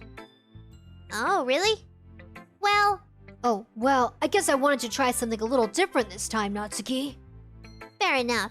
You're still new to this, so I wouldn't expect you to find your style right away. I mean, everyone in the club writes really different from each other. Maybe you'll find a little influence from all of us. For instance, I noticed that you were spending more time with Yuri today. Not that I care about who you spent your time with or anything. After all, I was taught never to expect anything from anybody. So it's not like I was waiting for you or anything. Still, you should at least look over at my poem. You'll probably be able to learn something from it. What is this? Do I copy and paste it? Can I copy and paste this? What is this? Does this go to a web server? A web browser? I don't know what this is. Buddy? Why didn't you come read with me today? I was waiting for you. I was waiting for you for a long time. It was the only thing I had to look forward to today. Why did you ruin it? Do you like Yuri more? I think you're better off not associating with her. Are you listening to me? Yuri's a sick freak. That should be obvious by now. So just play with me instead, okay? You don't hate me, buddy, do you? Do you hate me? Do you want to make me go home? Oh no! Natsuki! Do you want to make me go home crying? The club is the only place I feel safe. Don't ruin that for me. Don't ruin it. Please. Just stop talking to Yuri. Play with me instead. It's all I have. Play with me. Play with me! Oh, God. Oh. The end. Oh, God. Hopefully it's not the end of Natsuki. I like her. Yuri! I've been waiting for this. Let's see what you've written for today. Yuri smiles and takes a deep breath. I like just holding it. I mean, the poem turned out good. It's, well, there's some things that you could work on, but that doesn't really matter. It feels like anything written by you is a treasure. That came out a little awkward. Let's move on. Here's the poem I wrote for you, buddy. You don't have to like it or anything. Wheel. A rotating wheel. Twirling an axle. Grinding. Bolted. Linear. Gearbox. Falling sky. 7 holy stakes. A docked ship. A portal to another world. A dive rope tied to a thick rope. A torn harness. It says parabolic gearbox, expanding universe with true controlled by slipping cogwheels, existence of God, swimming with open water in all directions, drowning. A prayer written in blood. A prayer written in time devouring snakes with human eyes. A thread connecting all living human eyes. A kaleidoscope of holy stakes. Exponential gearbox. A sky of exploding stars. God disapproving the existence of God. A wheel rotating in 6 dimensions. Faulty gears. And a ticking clock. A clock that ticks 1 second for every rotation of the planet. A clock that ticks partially several times a day, 40 times a day. It ticks every second. A bollard of holy stakes tied to the existence of a docked ship to another world. A kaleidoscope of blood written in clocks. A time-devouring prayer collecting a sky of 40 gears and open human eyes in all directions. Breathing gearbox. Breathing bothered. Breaking ship. Breaking portal. Breathing snakes. Breathing God. Breathing blood. Breathing holy stakes. Breathing human eyes. Breathing time. Breathing prayer. Breathing sky and breathing wheel. Alright. This being cuckoo is going cuckoo bananas. So weird. It doesn't really matter what it's about. My mind has been a little hyperactive lately, so I had to take it out on your pen. That is, a pen fell out of your backpack yesterday, so I took it home for safekeeping, and I just really like the way that it writes. So I wrote this poem with it, and now you're touching it. I'm okay. What did I just... Can we pretend this conversation never happened, buddy? You can keep this poem, though. You've unlocked a special poem. Read it? Sure. Can you hear me? Monica? Okay, everyone. We're all done reading each other's poems, right? We have something we need to go over today. So if everyone could come sit at the front of the room. Is this about the festival? Well, sort of. Do we really have to do something for the festival? It's not like we can put together anything good in just a few days. We'll just end up embarrassing ourselves instead of getting any new members. That's a concern of mine as well. I don't really do well with last minute preparations, Monica. Don't worry so much. We're going to keep it simple, okay? Look, I know everyone's been a little more lively ever since Buddy joined, and we've started with some club activities. But this isn't time for us to become complacent. We still only have 4 members. And the festival's our only real chance to find more, you know? What's so great about getting new members anyway? We already have enough to be considered an official club. More members will just mean everything gets more noisier and more difficult to manage. Natsuki, I don't think you're looking at this the right way at all. Don't you want to share your passion with as many people as you can? To inspire them to find some feeling that brought you here in the first place? The Literature Club should be a place where people can express themselves like they can't do anywhere else. It should be a place so intimate that you never want to leave. I know you feel that way too. I know we all do. So that's why we should work hard and put something together for the festival, even if it's something small. Right, buddy? Oh, come on. You can't take advantage of Buddy to agree with you just because he doesn't know how to say no to anything. Look, Monica, do you really think any of us here joined the club with other people in mind? Yuri never talked to until Buddy joined. As for me, I just like it better here than I do at home. And Buddy isn't even passionate about literature in the first place. And that's everyone. Sorry, but you're really the only one who's so interested in finding new members, Monica. The rest of us are fine like this as it is. I know you're president and all, but you should really consider our opinions for once. Monika is clearly taken aback by Natsuki's words. That's not true at all. I'm sure Yuri and Buddy want to get more members too. Right? I don't know about Yuri, but I'm kind of indifferent. If I showed as much enthusiasm as Monika wanted, then I would probably be lying. Still, if it's up to me to rescue the situation... No. Natsuki's right, isn't she? This club... It's nothing more than a place for a few people to hang out. Why did I think that everyone here saw it the same way I did? But that doesn't mean that we're against getting new members or anything. Buddy, why did you even join this club? What were you hoping to get out of it? Well... That's not really something I can be honest about, is it? In fact, if I remember, you weren't even given a choice not to join. Monika sits down and stares at her desk. What's the point of all this anyway? What if starting this club was a mistake? Now you've done it, Natsuki. What? Me? I just spoke my mind. Is it a crime to be honest? It's not about being honest. It's about word choice. Besides, you have no right to speak for anyone else in the club like that. You don't understand at all, Yuri. I just want a place that feels nice to hang out with a few friends. Is there a problem with the club being that for me? There aren't many other places like that for me to go to. And now Monika wants to take it away from me. She's not taking anything away. No, buddy. It's not the same. It won't be the same with the direction she wants to take it. If I wanted that, then I could have just joined any other stupid club. But this one, I mean, at least for a little bit of time, things were nice. Natsuki starts packing up her things. I'm going home. I feel like I don't belong here right now.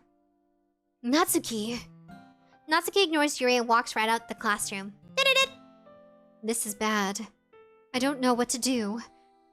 Well... Do you have an opinion on the festival? I don't know. I'm kind of indifferent, I guess. Oh my god! Jesus! Who cares about the obnoxious brat? I mean, I like how nice and quiet the club is right now. And I'm just happy to be with you right now. What? But still, I'm the vice president. It's not right for me to ignore my responsibilities like this. Nobody would cry if she killed... Oh my gosh. Okay. I'll drink some water. Oh, blood from the eyes! Yuri! She's like bleeding like... What is it? They called it Bloody Mary. And they say she bleeds from her eyes when you call her to go to the bathroom. You summon her 3 times.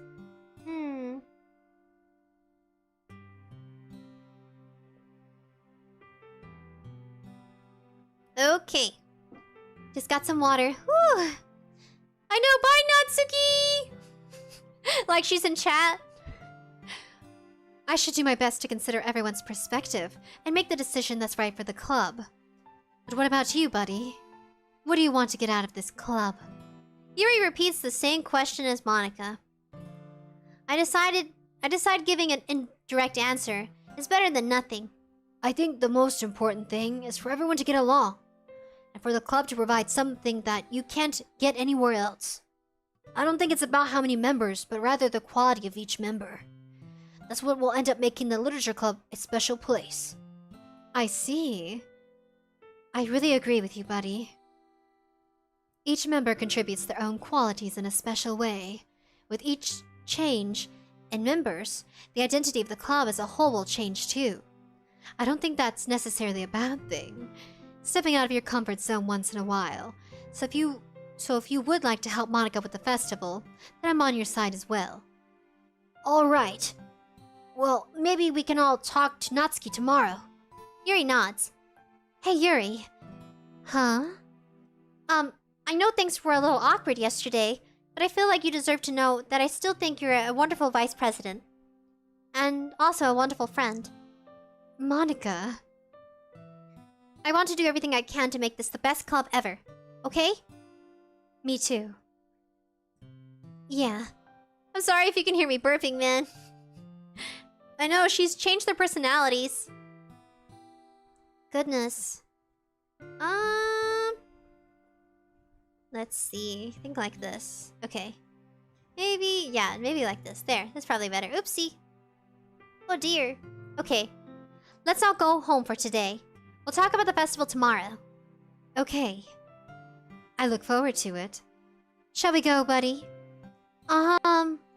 Please don't take this the wrong way, but I'm going to chat a little bit with Buddy before we leave.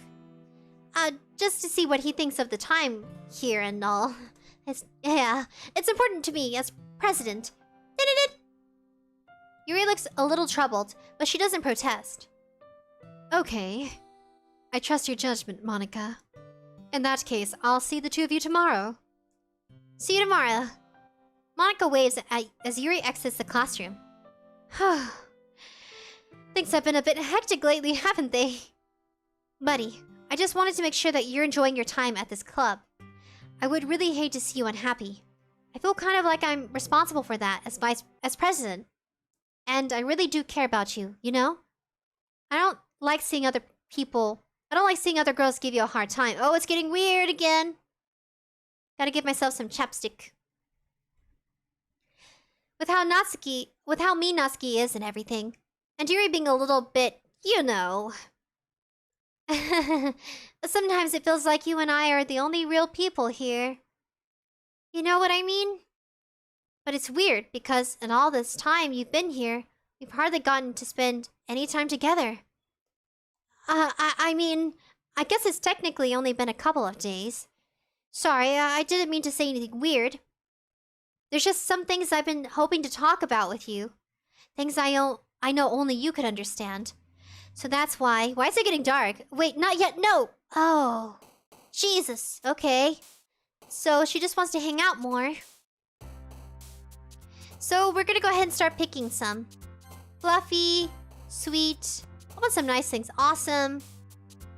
Flying. Where's chocolate? I like the candy, sugary ones. Happiness, smile, kawaii, dream, music, rose, lollipop, bunny, destiny, together, fantasy, cheer, milk, vitality.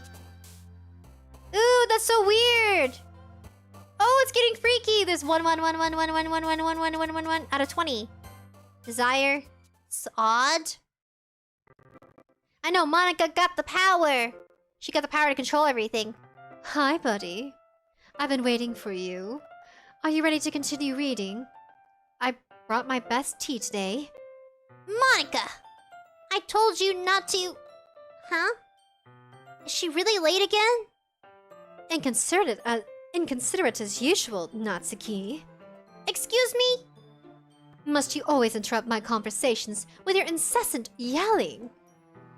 What are you even talking about, Yuri? You say that like I do it on a regular basis or something. I just wasn't paying attention, okay? I'm sorry. Seriously, what's gotten into you lately? Look. Oh wait, look. I did some thinking about yesterday. I was a little more hostile than I meant to be. I guess I really felt threatened or something. But I know it's something we're doing together. Another new member wouldn't hurt as long as they're cool. And I guess another girl would be nice this time. So... Natsuki. Ooh! Yuri's getting all feisty. Nobody cares. Why don't you go look over some coins under the vending machines or something? Because she's tiny? Oh, she's crying! Yuri, that's so messed up. Why would you do that to Natsuki? Pick on her size. Oh man. And the last one here again. Were you practicing piano, Monica? Yeah. You must have a lot of determination. Starting this club and still trying to make time for piano. Well, maybe not determination, but I guess passion. It motivates me to work hard for the festival too. Anyway, buddy, what do you want to do today? I was thinking we could... We already have plans today, Monica. Ah, is that so, Yuri? That's correct. Buddy's already engaged in a novel that we're reading together. Aren't you glad we've already gotten him into literature, Monica? I suppose. I was just... Actually, it doesn't matter. It really doesn't. You guys can do whatever you want. Thank you for understanding, Monica. Wow. Actually, I have a request. Do you mind if I make some tea first? Not at all. Thanks very much. If there's one thing I can make my reading time here any better, it's a nice cup of tea. Not to mention for yourself as well. Yuri stands up and makes her way to the closet. I follow and watch as she retrieves a small water pitcher from the shelf, the kind with a filter inside. Can you hold this for a second, buddy? Sure. Yuri hands me the water pitcher and also fetches an electric kettle. I'm going to plug this in at the teacher's desk, and then I'll go get some water. She walks past me and sets the kettle down on the teacher's desk. I simply watch her movements. To my surprise, the way she moves really contrasts to her speaking mannerisms, especially because of her long legs. Yuri appears elegant and methodical. Okay, maybe I have the water May I have the water pitcher, buddy? Thanks. I'll be right back. I mean, I might as well walk with you, right? That's okay. You stay here, alright? It won't take me too long. Pitcher in hand, Yuri hurries out of the classroom. Did Yuri leave you again? No, it's not like that this time. She's just filling up the water pitcher to make tea. Oh, okay. Sorry for the misunderstanding. Whew! 10 minutes pass. Yuri said it wouldn't take long. Is something holding her up? I'm bothered just waiting here, so I decided to go look for her. Uh-oh, hopefully nothing creepy's happening. Let's see. The most logical place for Yuri to be would be the nearest water fountain, right? I start heading down the hallway. What's that noise? It's coming from around the corner. It sounds like breathing. A sharp inhale, like something is sucking in the air through their teeth. Are they in pain? I reach the corner and peer around. Yuri? Yuri? The sharp inhale, something's breathing. Noise, haha. Thanks for waiting patiently for me. Buddy, do you like oolong tea? Yeah. Anything is fine. Very well. Yuri sets the temperature on the kettle to 200 degrees. That's a lot. Now is the time to get the teapot. You really do like to do this properly, don't you? Of course. I shouldn't do any less when I'm making tea for others. Even if I'm not an expert on tea or anything? In that case, you'll only be even more impressed. Whew! I dropped my liga! My chongita. Perhaps I will. Yuri fetches the teapot and begins measuring the tea leaves. Sorry if you guys noticed that I'm stammering a little. I have a slight fever, and my voice is kinda feeling hoarse. Yuri fetches the teapot and begins measuring the tea leaves. To my surprise, she even starts humming a little to herself. You must be in a good mood now, huh? Is that so? I was letting it show, maybe. And you noticed. I was doing a bit of thinking, and I decided that I would try expressing myself a little bit more. It turns out it's not very hard for me to do. When it's with you around, anyway. That's great, Yuri. Just don't push yourself too much, okay? You're always worrying about me, buddy. It's very endearing. Yuri wasn't kidding. I don't even know if I can keep up with this. I watched Yuri pour a cup of tea for each of us. Buddy, I have another request. Do you mind if we sit on the floor today? Huh? Why's that? It's a little bit easier on my back. I can read with my back against the wall rather than bending over at the desk. Sorry, I didn't realize. Yeah, having big bosoms means your back hurts. No worries. I just have back pain fairly regularly, so I'll do my best to manage it. Is that so? I wonder why that is. It's most likely because my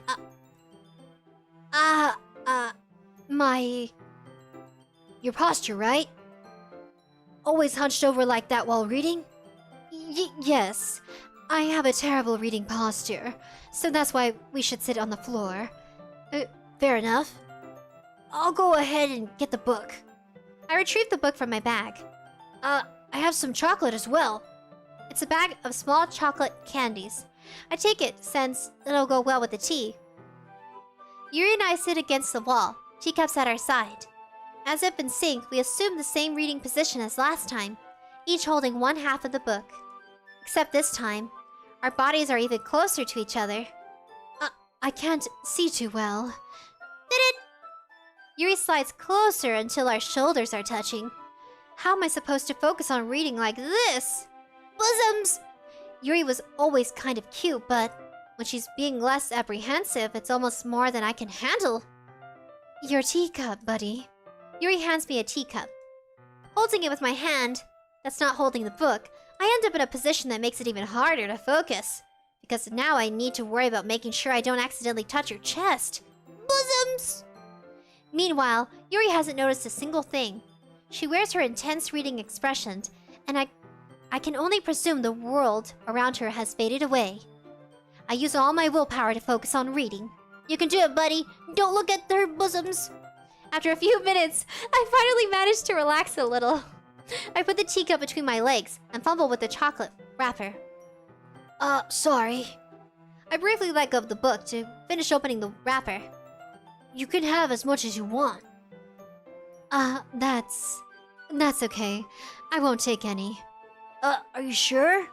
Well, if I touch it, then I might get smudges on the pages. Oh, you're right. I didn't even think about that, Yuri. My bad.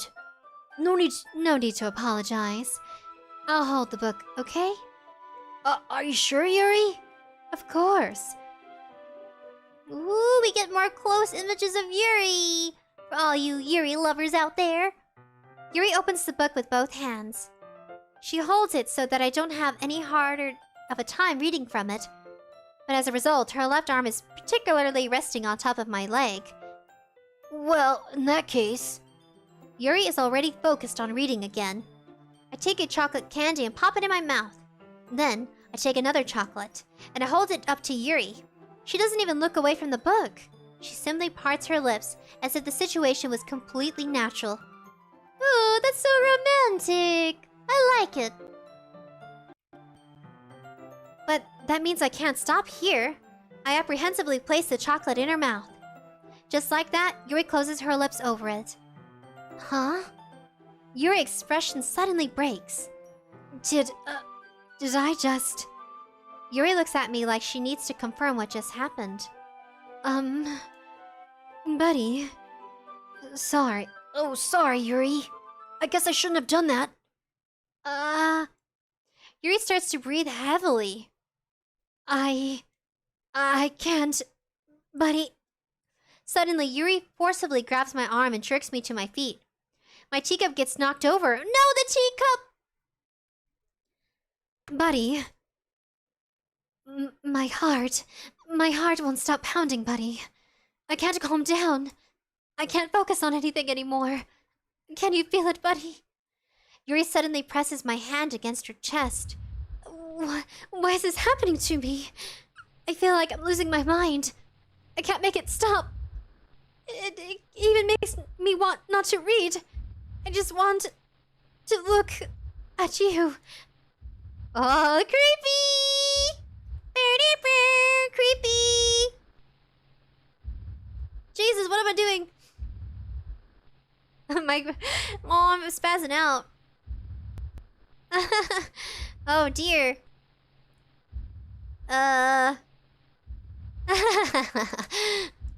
Oh god, Yuri. Repeating.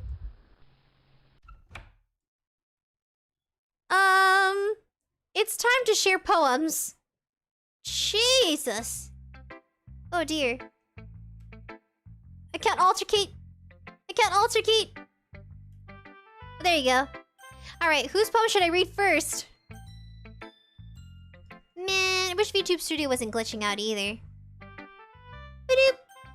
Alright, we're going to read Monica since she's the reason I suspect the game's going bananas. First was Sayuri whispering in her ears, telling her some things, Sayuri offing herself, being erased from the game.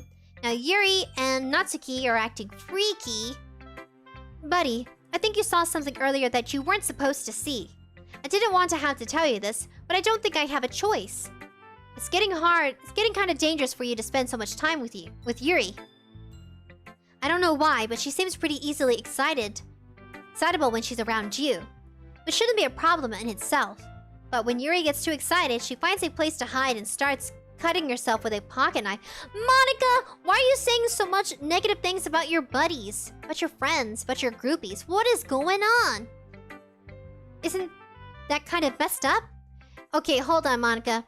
If you see a fellow member, a good friend of yours, in the corner doing some stuff to themselves, you really should call the nurse or report that to the teacher.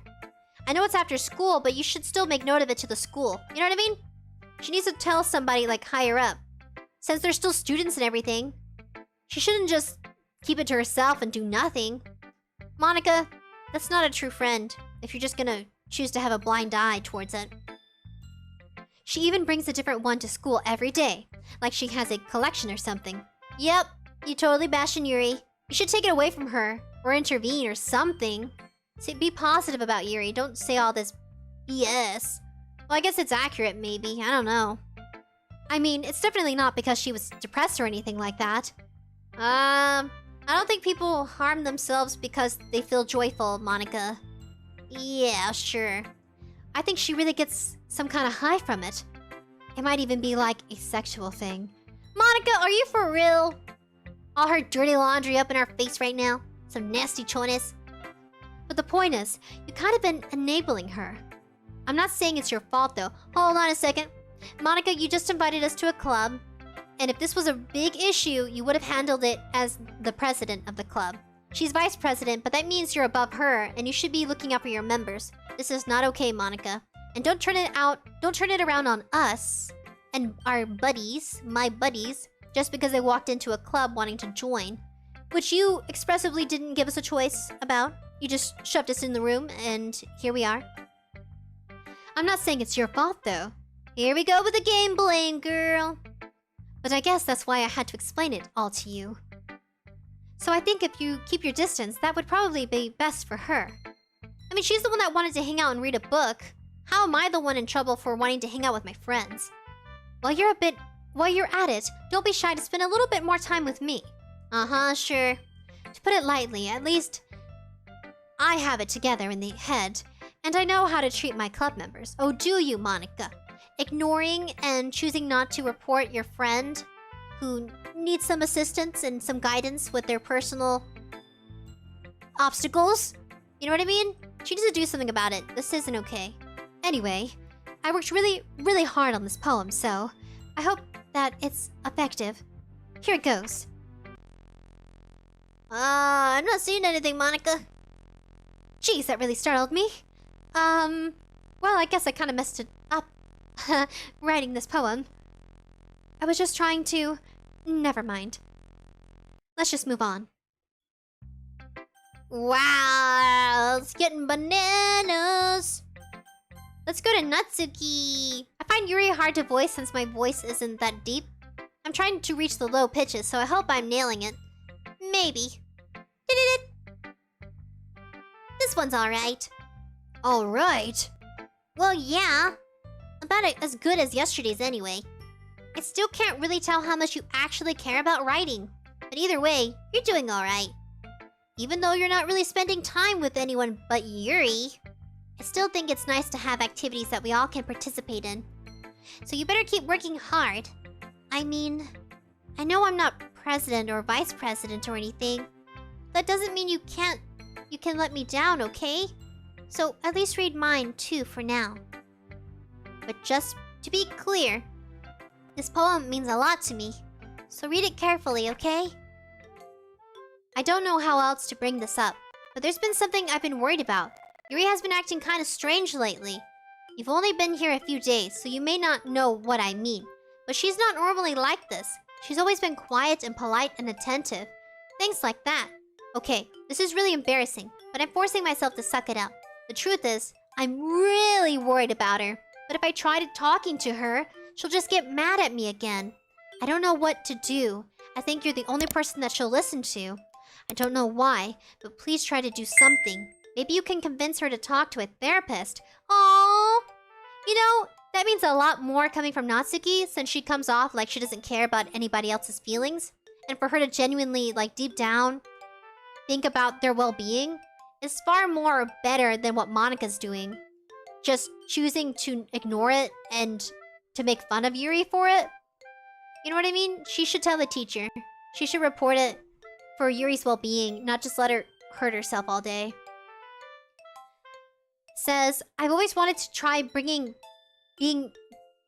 better friends with Yuri, and it really hurts me to see this happening. I know I'm going to hate myself later for admitting that, but right now, I don't care. I just feel so helpless. So please, you can do something to help. I don't want anything bad to happen to her. I'll make you cupcakes if I have to. Just please, try to do something. Ask for Monika. I don't know why, but she's been really dismissive about this. It's like she just wants us to ignore it. So I'm mad at her right now. And that's why I'm coming to you about this. Don't let her know I wrote this. Just pretend like I gave you a really good poem, okay? I'm counting on you. Thanks for reading. Oh, Jesus. Natsuki! No! I changed my mind. Ignore everything you just read. There is no point in trying to do anything. I just wanted to give her a weird voice. It's Yuri's own fault that she's so unlikable. You can hear me, buddy. If you would just spend more time with Monika, all these problems would go away. Yuri and I are too messed up for someone as wonderful as you. Just think of Monika from now on. Just Monika? Just Monika. Alright, okay. What? It restarted! Just Monika.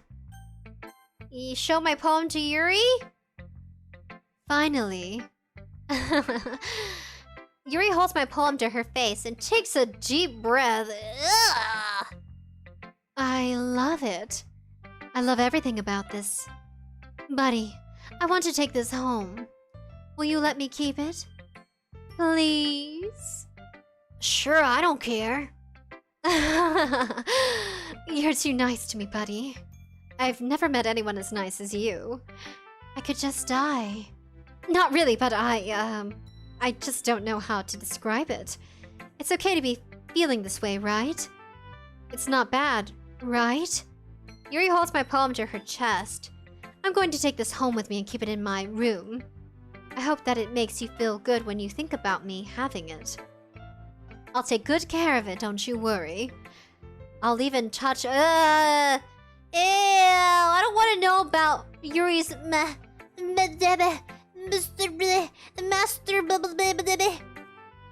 I'll even beep beep while reading it over and over. I'll even beep beep cut myself with the skin as it beep beep my bloodstream. Oh god, that's such a cringy laugh, but I hope it fits for Yuri. In this moment, she's cuckoo. She's going cuckoo bananas. You can have my poem too. Jesus, I'm glitching. Besides, after you read it, I know you're really going to want to keep it. Here, take it. I can't wait any longer. Hurry, read it. Oh god, my voice got scritchy. I don't know what it says. Just blood? Is that urine? Ew, that's pee-pee. We got some pee-pee and blood on this paper. Nasty. Either pee-pee or vomit. Looks like pee-pee. Yuri, ew. Do you like it? I wrote it just for you. Oh god. In case you couldn't tell, the poem's about... More importantly, I've endowed it with my scent. You mean your pee-pee? You nasty. See, aren't I the most thoughtful person in the club? Ew. Monica, she'll just have outbested Yuri. I know, Yuri, you're an... Ew, I know. It's nasty. It's so unhygienic. Ooh, Spamson, do you think that Monica's doing this because she knows she's in a game and she's just going insane? Maybe. Her face is cursed, Monica. Ooh. This is bleh. I think I'm going to vomit. Say yes or say no. Say yes. Today, I beat my skin open for the first time. It was exhilarating. I think I understand how to beep feels now. I'm supposed to be the responsible one, though. So I don't think I'll be doing it again, unless I decide to beep myself. I left a memento of the occasion below. Blood smears. More like ketchup and jam. Okay, everyone. It's time to figure out the festival's preparations. Let's hurry and get this over with.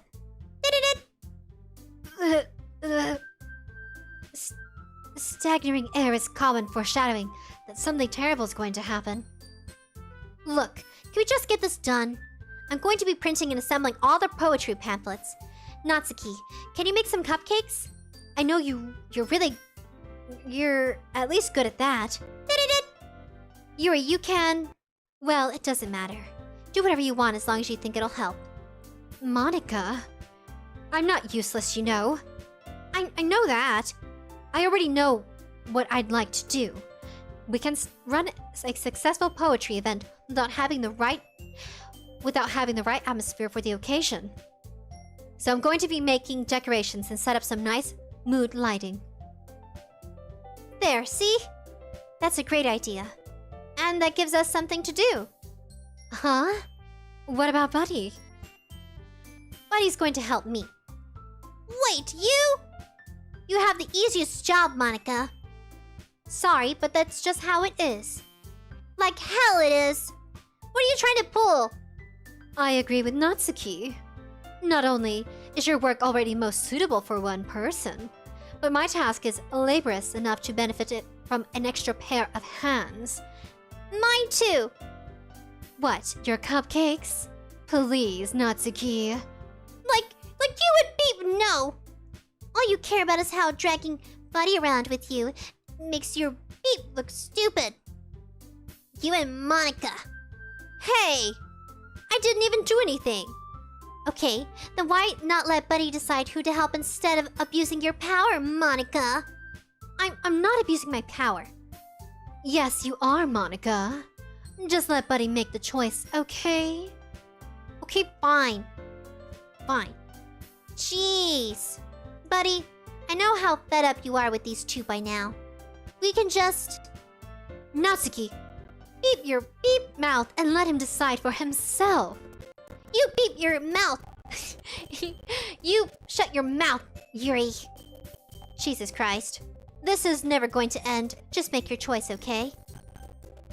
Oh my god, I can't choose Natsuki! Oh god, it's moving on its own. I can't choose Natsuki. Natsuki! We have to choose Monica? Yay, you picked me! We can meet at your house this weekend. I promise it'll be fun. Is Sunday okay with you? Are you beep kidding me? This isn't fair at all. It is fair, Natsuki. It's what he chose, because you forced me. Something forced me. No, it's not fair at all, Monica. Giving us all this work and then taking Buddy for yourself. Wow, so this is what it feels like to be fought over. Cringe. But also I'm flattered. What a shameful thing to do. Yuri, I didn't even give you any work. You decided it for yourself. You're being a little unreasonable here. I'm being unreasonable?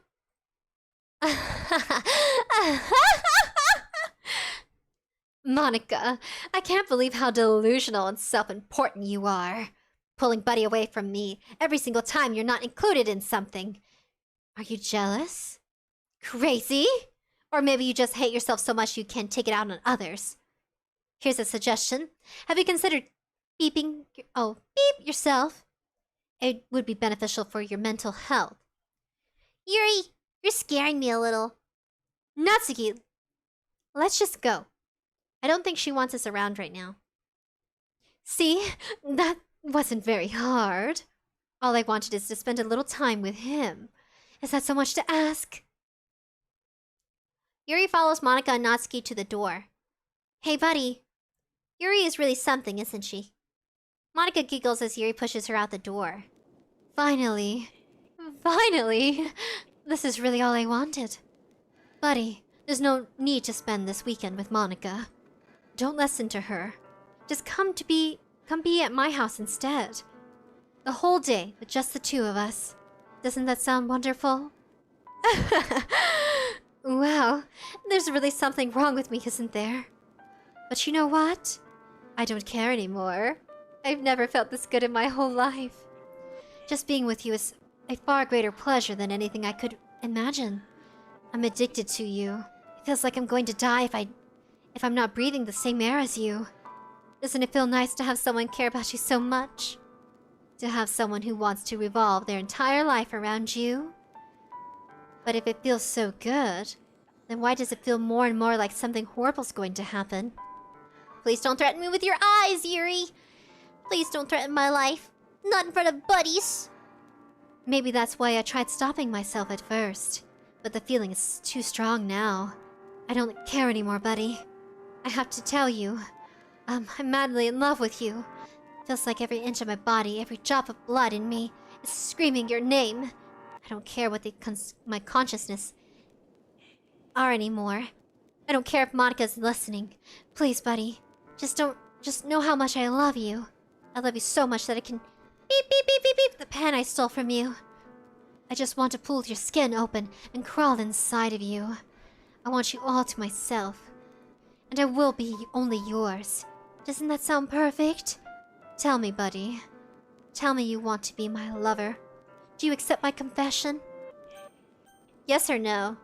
What if I say yes?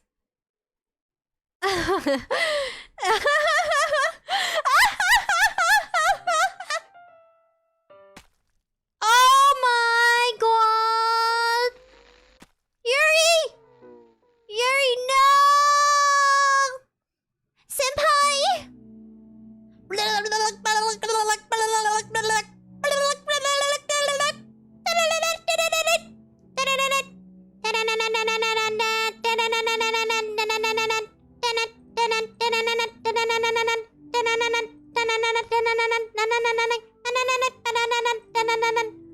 Oh my god. So can we translate this or no?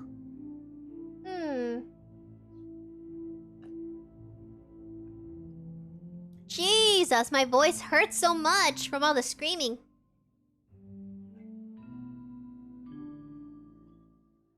Alright, thank God for water.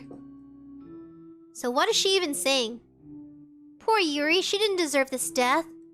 Yuri, girl, we still love you and care about you. You're more than just, you know, some crazy lady. Oh, Yuri. Can I save?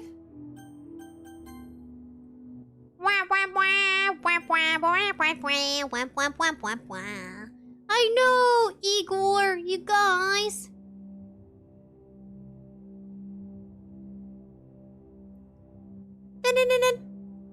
So what does it say? I want to know. I bet you have to decode it through a code translator. It's like emojis or something. Do I click on it? Do I click it and it'll go away? We can't translate it. I'd like to, though.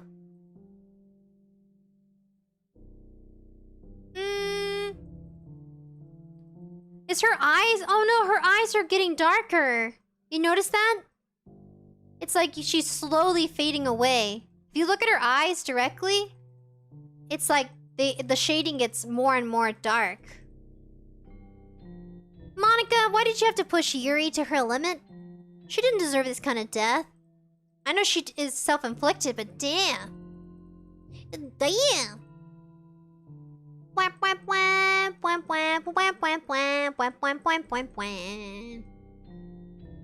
Is it getting darker, or is it just me? What do we do? Does it go on forever? You think Monica's forcing everybody to off themselves, audio? I know, what does all the waifus have to die? We're here for the ladies. We're not here to see them, like, freaking commit seppuku. Seppuku? Seppuku? Oi! My jigglies. Jesus. Wow, wow, wow, wow, wow, wow, wow, wow, wow, wow, wow, wow, wow. You didn't... Oh, I think except Monica? It says, reading you guys. Yeah, do I have to go to my saved file? Oh, it does change! Jesus! It got darker. Ooh, there's eyeballs. You see the eyeballs right here? Like someone's watching us. It's too bad we don't understand. Oh, Yuri, you're suffering in pain slowly. We should get some help. Call the ambulance. We should call an ambulance. Let me see.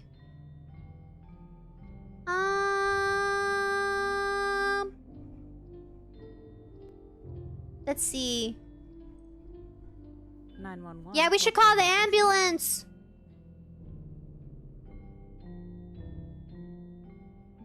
Oh, Jesus. It's like evil whispers of death and horror. Jesus. Oh, Yuri. Aw. At least she dies in good posture. It's like it goes on forever. Jesus. Click, click, clicky, clicky, poo.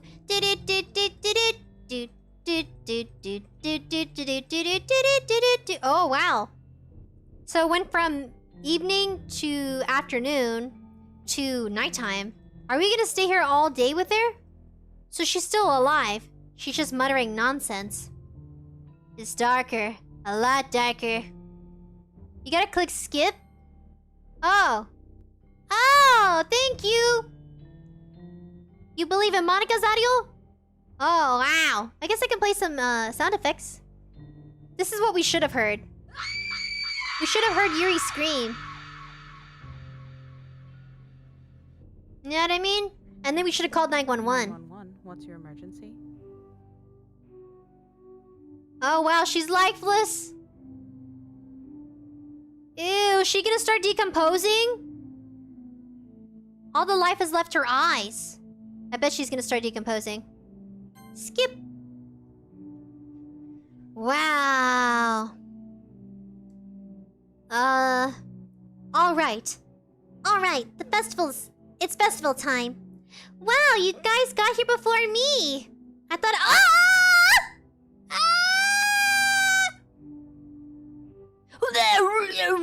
Natsuki runs away. I'm here. Buddy, did something happen?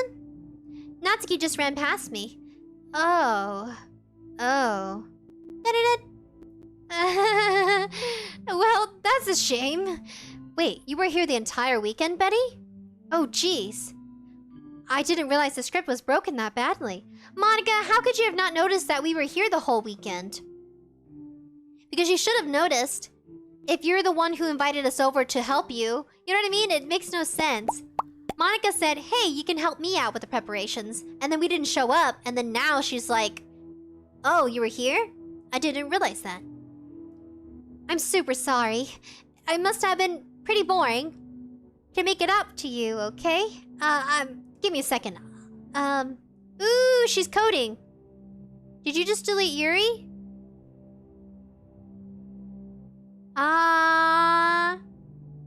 What the fuck? Bye, Katsu! Good night, Katsu! Good luck with school and stuff this week, guys. Have a nice, sweetful, good dream. Sweet dreams, buddy. I'm almost done. I just want to have a cupcake real quick. Monica lifts the foil from tray and takes a cupcake. Seriously, these are the best. I really just had to have one, since it's the last time I'll ever get the chance to. You know, before they stop existing and everything. But anyway, I shouldn't be making you wait any longer. Just bear with me, okay? It should only take a second. Since we played Doki Doki today, Saturday we'll play a different game, okay? Because I think we discovered the true secret behind everything.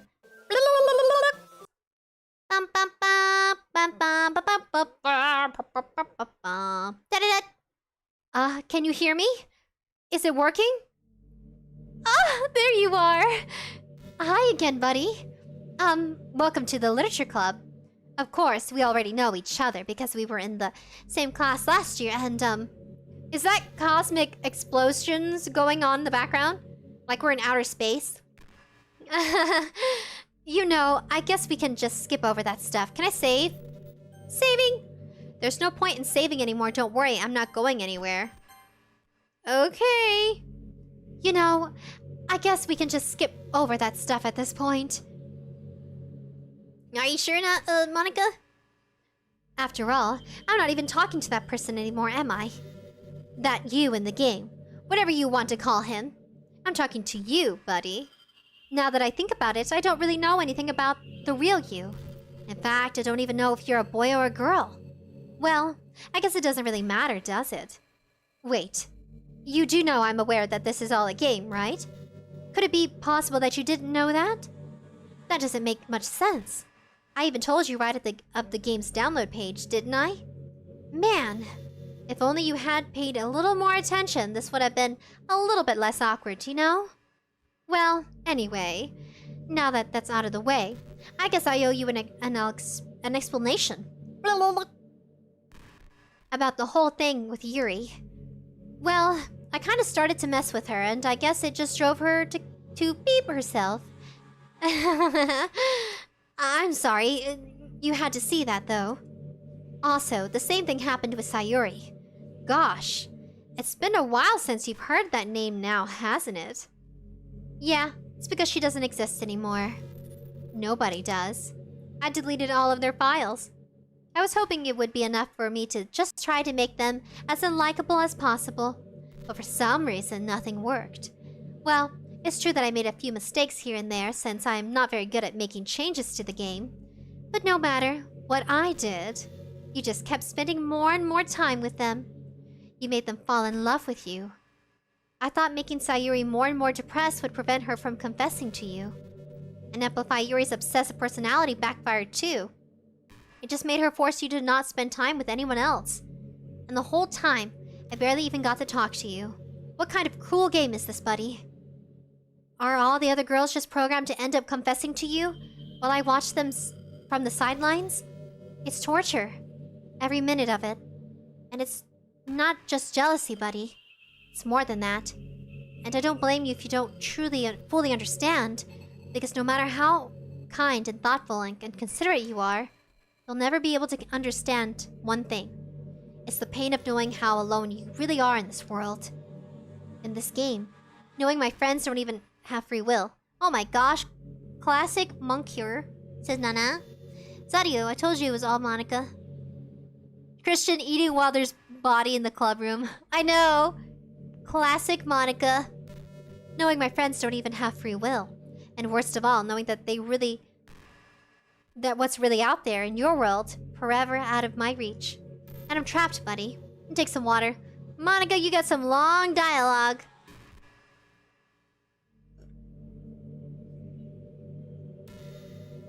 I still don't agree. But now, you're here. You're really here. And you're wonderful. You're all I need. That's why I need you to be here with me forever. I'm sorry if it's hard for you to understand. I couldn't understand for a while either. Why the world around me started to become more and more gray. More and more flat. Even the most expensive poems felt empty to me. It wasn't until you arrived that I truly understood.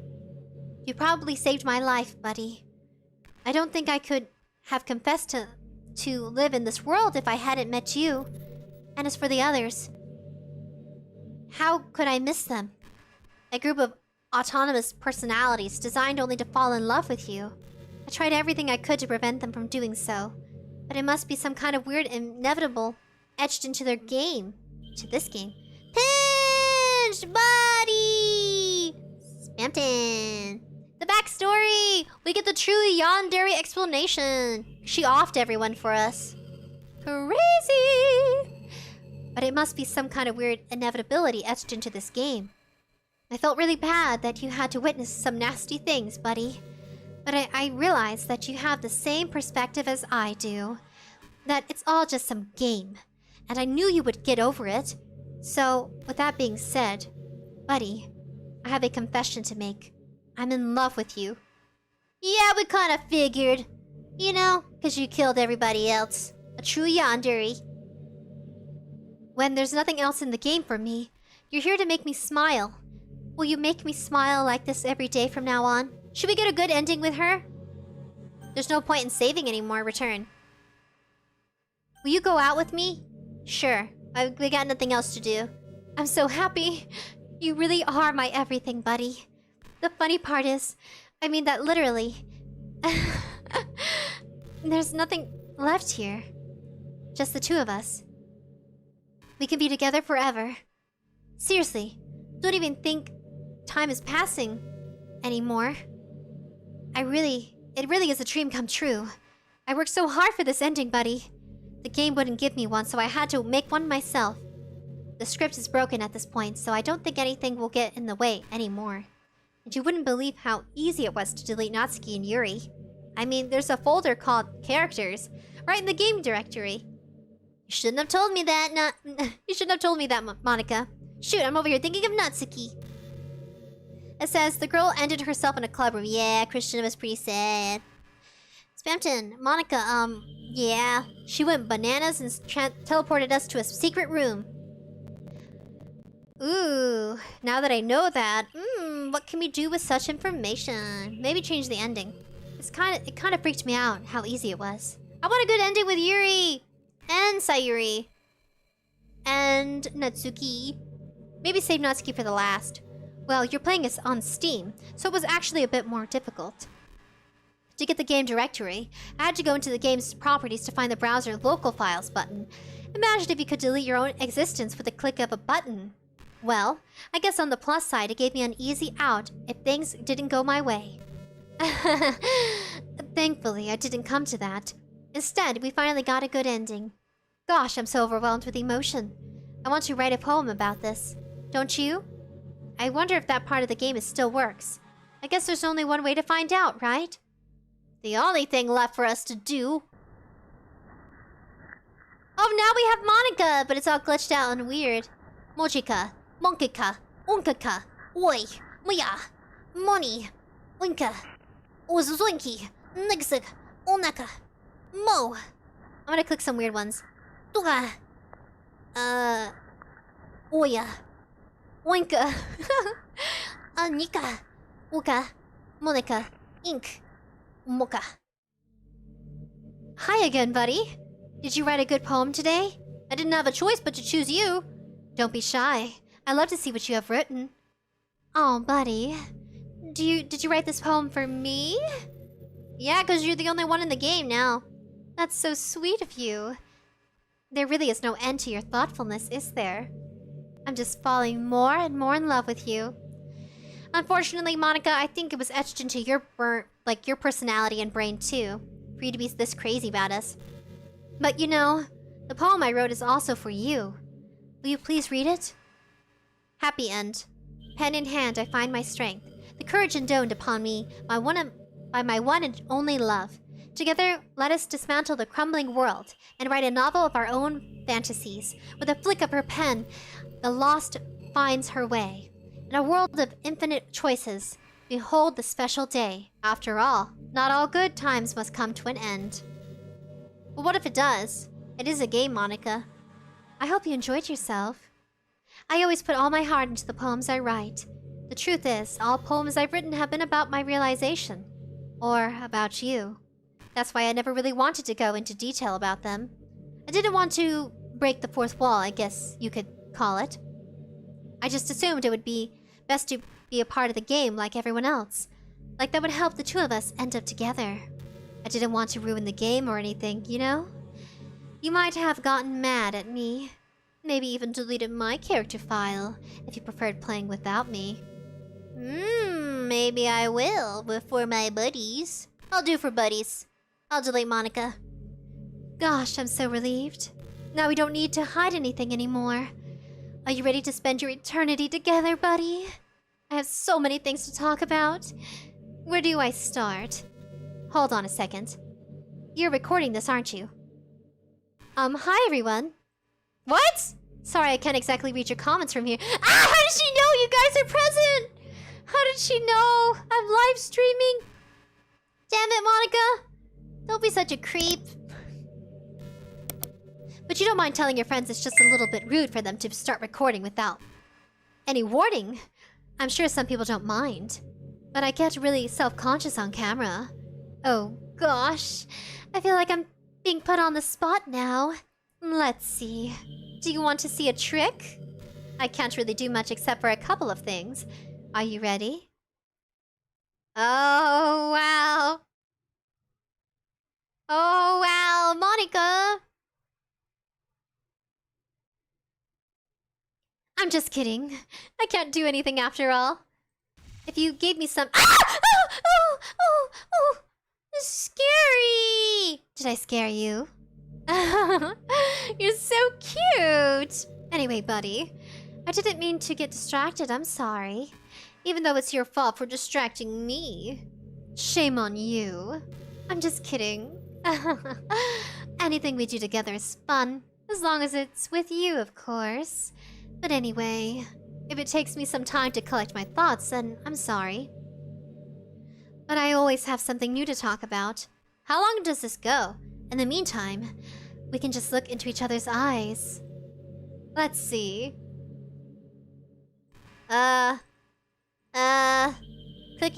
Clicky. Anything? Something? Hello? That jump scare was actually creepy! It was very creepy. I didn't like it. I don't want to just stare into your eyes. Can I escape or save or something? Hello?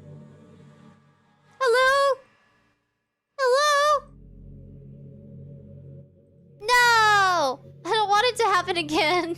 Patrick? Do it again. I wasn't looking. Freaking Patrick. A lovable guy.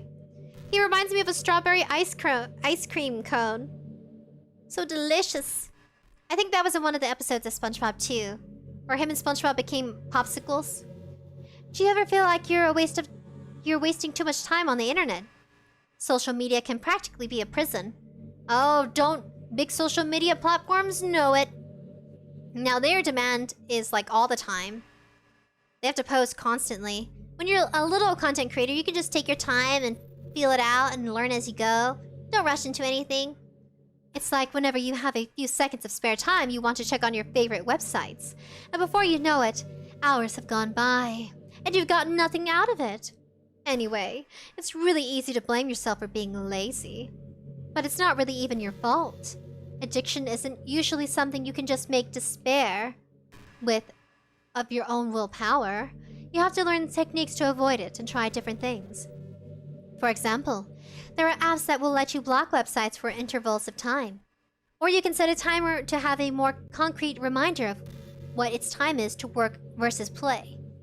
Or you can separate your work and play environments, which helps your brain get into the right mode.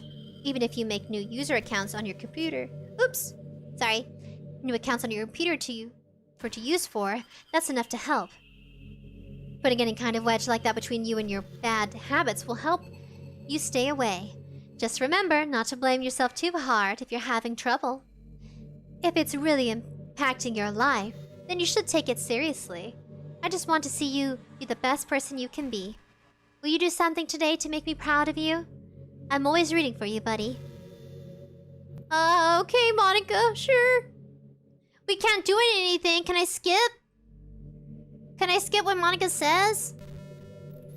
Oh, man. Come on, Monica. It's super creepy. Man, okay. Clicky. Alright, buddies, you enjoying your time?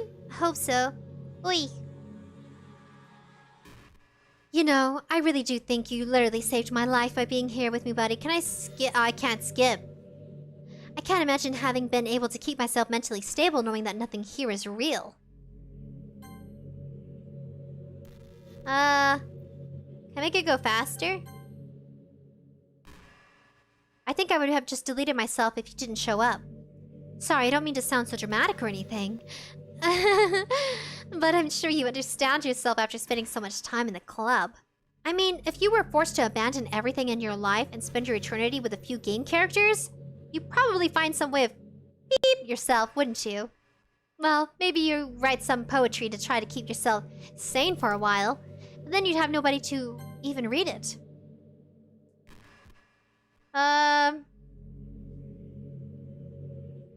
Okay. Let's be honest, the club members really don't count for something like that. Oh, it doesn't even do anything. I was trying to make it faster because I can't click it for it to load quick enough. I mean, a lot of people say they only write for themselves. But I think it's hard to say it's just as fulfilling as when you share with people. Even if it does take time to find the right people to share it with. Like, remember how it was for Yuri?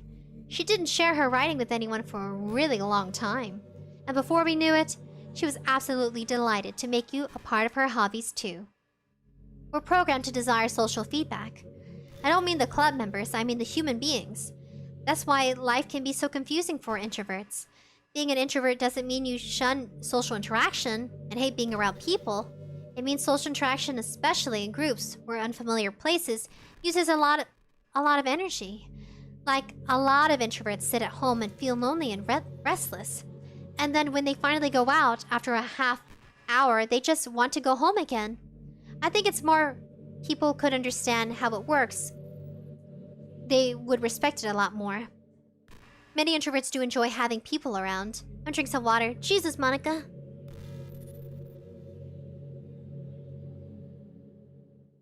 They love just having one or two close friends over and just leisurely hanging out. Even if you're not actively spending time together, it feels nice for them just to have you there. I'm serious. If you just go to their house, bring your laptop, and hang out there for a while, you can really make the best out of their day. As for me, I'd say I'm kind of in between, but I think I'm usually a little more extroverted. I feel like I'm always trying to do stuff after school, and things like that. But for you, I can be anything you need me to be. I understand people really well, so don't be afraid to share your unique needs with me. Nothing would make me happier than being the perfect girlfriend for you. Is that it? Monica!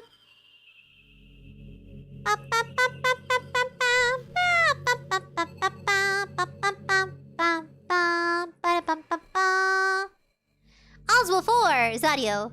Is the DLC girls hot, or are you Monica actress? Oh, you mean voicing Monica? Yeah, I'm trying to make her sound a little snazzy. You know what kind of creeps me out? Even though I deleted everyone else's files, I can still kind of feel them. It's like all their lines are still lingering in the air, whispering in the back of my head.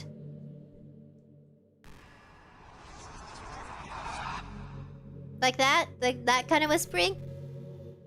Imagine if after someone you know passed away, you just started hearing their voice in your head.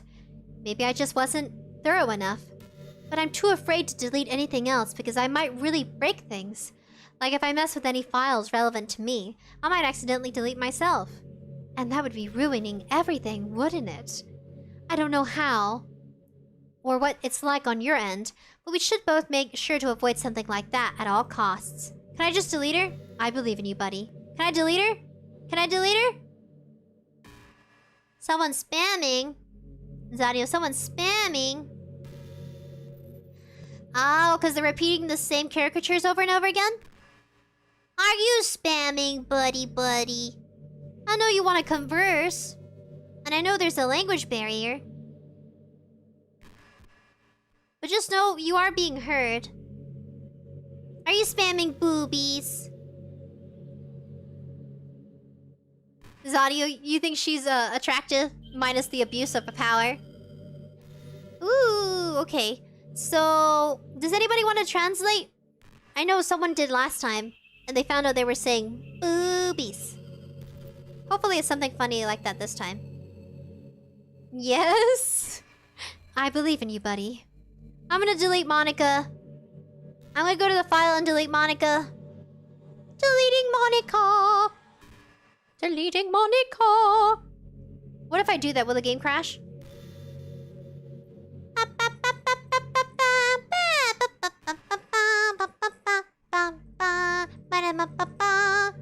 Alright, Monica, I'm deleting you now.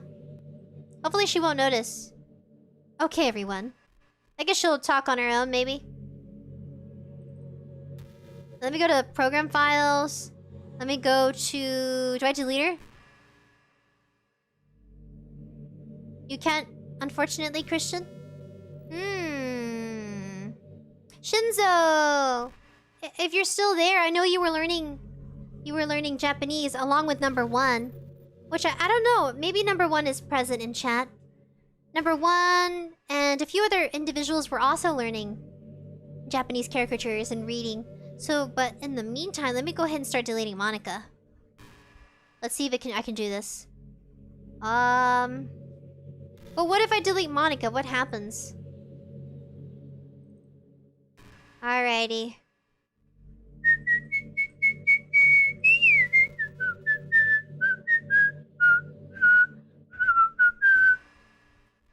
Ooh, I don't think I can find it. Doki Doki? Weird, I can't find it.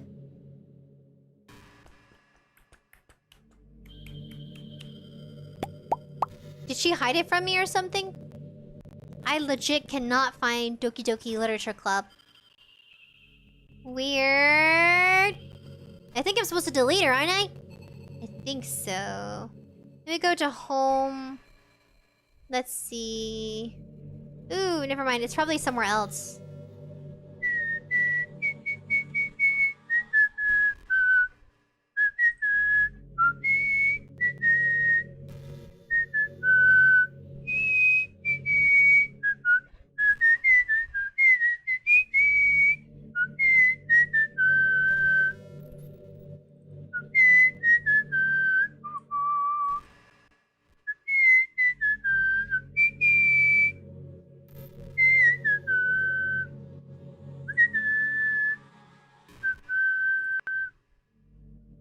Oh wait, never mind. I think I don't want it to intervene with the stream. Oh dear. Oh Jesus. Never mind. I'm sorry, Monica.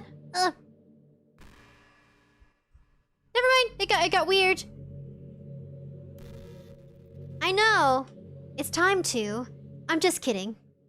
I just used to really like saying that for some reason. I couldn't help but say it again. Come to think of it, didn't Natsuki and Yuri make fun of me for doing it once? Well, whatever. It's not like you ever made fun of me. You really are too much of a sweetheart to do that, aren't you? Monica! Yeah, it's just a language barrier. I know they want to chit-chat. I'm sorry, buddy. I'm sorry there's a language barrier.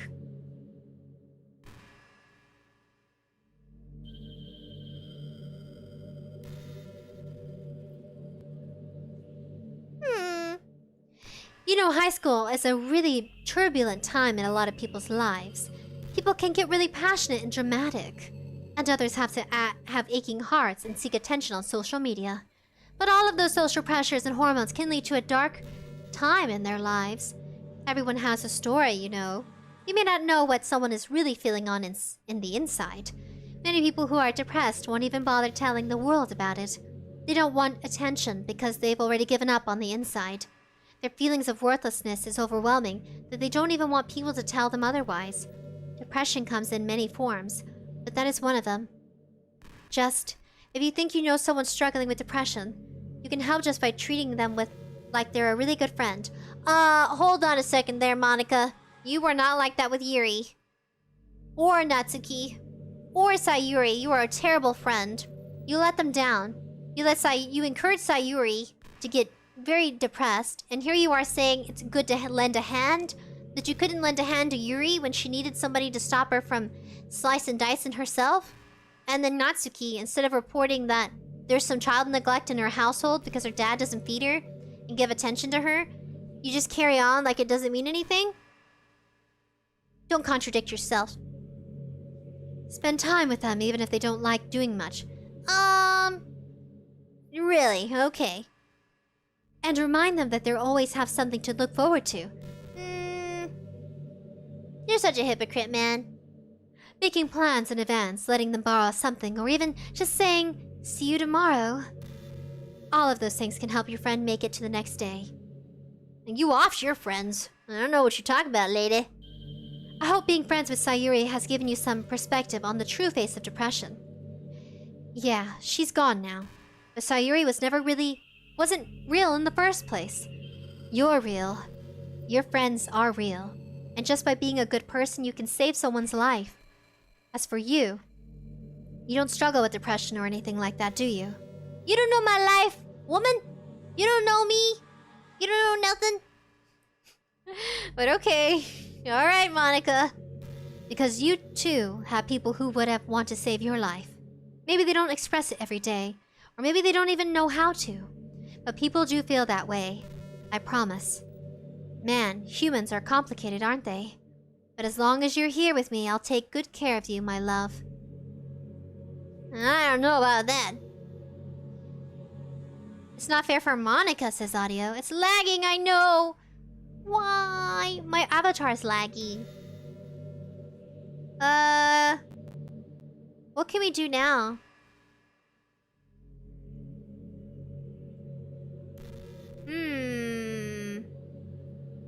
We can't even skip or anything. It's just ominous silence. We can chit-chat though. Buddy, do you ever wonder what it feels like to die? It's something I used to think about pretty often. But recently I've been actually learning that what it really feels like.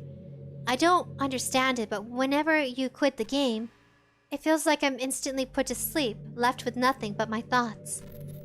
But after a few seconds, my thoughts start to fill in with incoherent, jumbled patterns.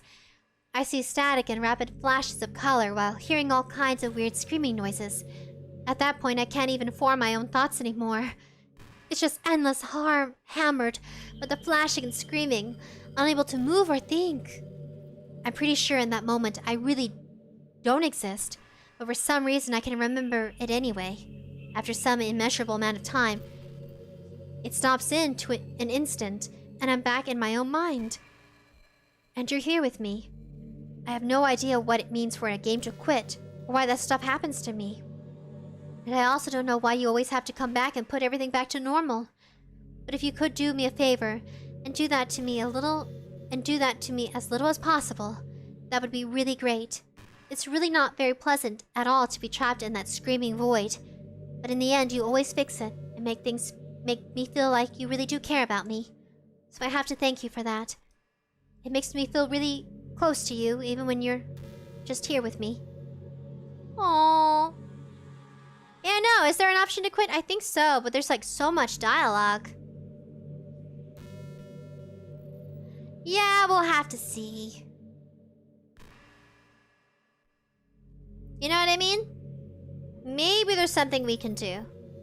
Something. I was gonna open up the file, but I don't think I can do that on live stream. My computer might explode. If I start opening, like, game files. Do you ever just feel like there's no reason for you to be alive? Can I see the history? Oh, wow, Monica. Nothing but Monica. Main menu. Save game. Is this our only chance to talk to you? I don't mean like a beep way. I just mean how nothing we do is special.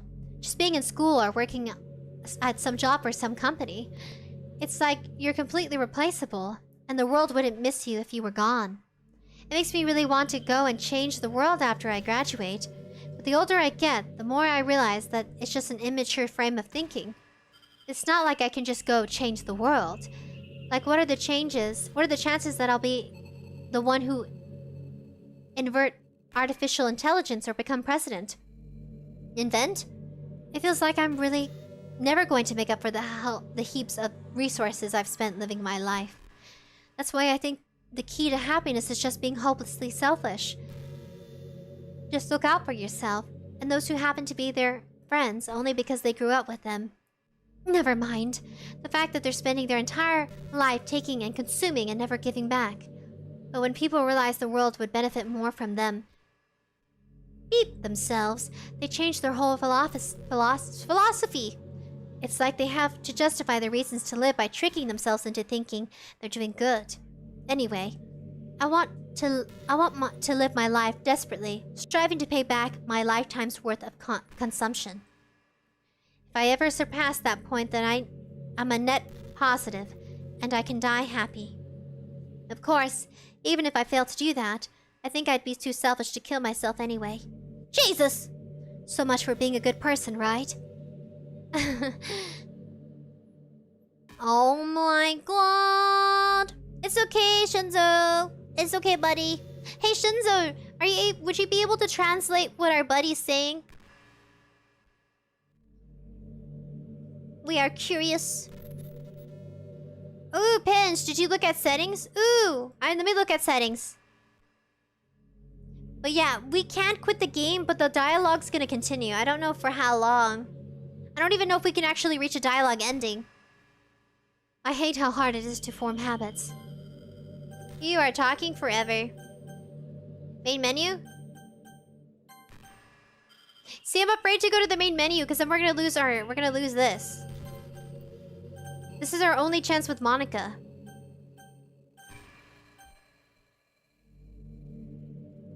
Yeah, I don't know if we should go to main menu. Yeah, just play the waiting game. Aw, it's okay to accidentally sleep. I think if I remember, when I had my wisdom teeth taken out, I was on medication that would numb it for me. But it felt like Benadryl, at least what I remember. I was watching a lot of, like, old-time cartoons. Like Cartoon Network and stuff like that to make myself feel better. I hate how hard it is to form habits. There's so much stuff we actually do that isn't really hard, but forming the habits seem impossible. It just makes you feel useless, like you can't do anything right. I think the new generation suffers from it the most. Probably because we have a totally different set of skills than those who came before us. Thanks to the internet, we really are good at sitting through tons of information really quickly. But we're really bad at doing things that don't give us instant gratification. I think if science, psychology, and education don't catch up in the next 10 or 20 years, then we're in trouble. But for the time being, if you're not one of the people who can conquer the problem, you might just have to live with the feeling awful about yourself. Good luck, I guess. Aw, 𝑍𝑰𝑵. Aw, yeah, the ending. Hopefully we get a nice, sweet ending with Monica. Then we can reset. I don't think we'll ever be able to get a good ending with anybody else without deleting her first.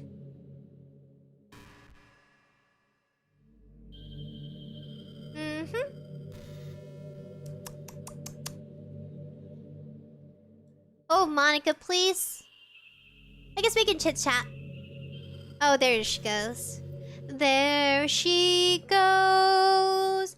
There she goes again.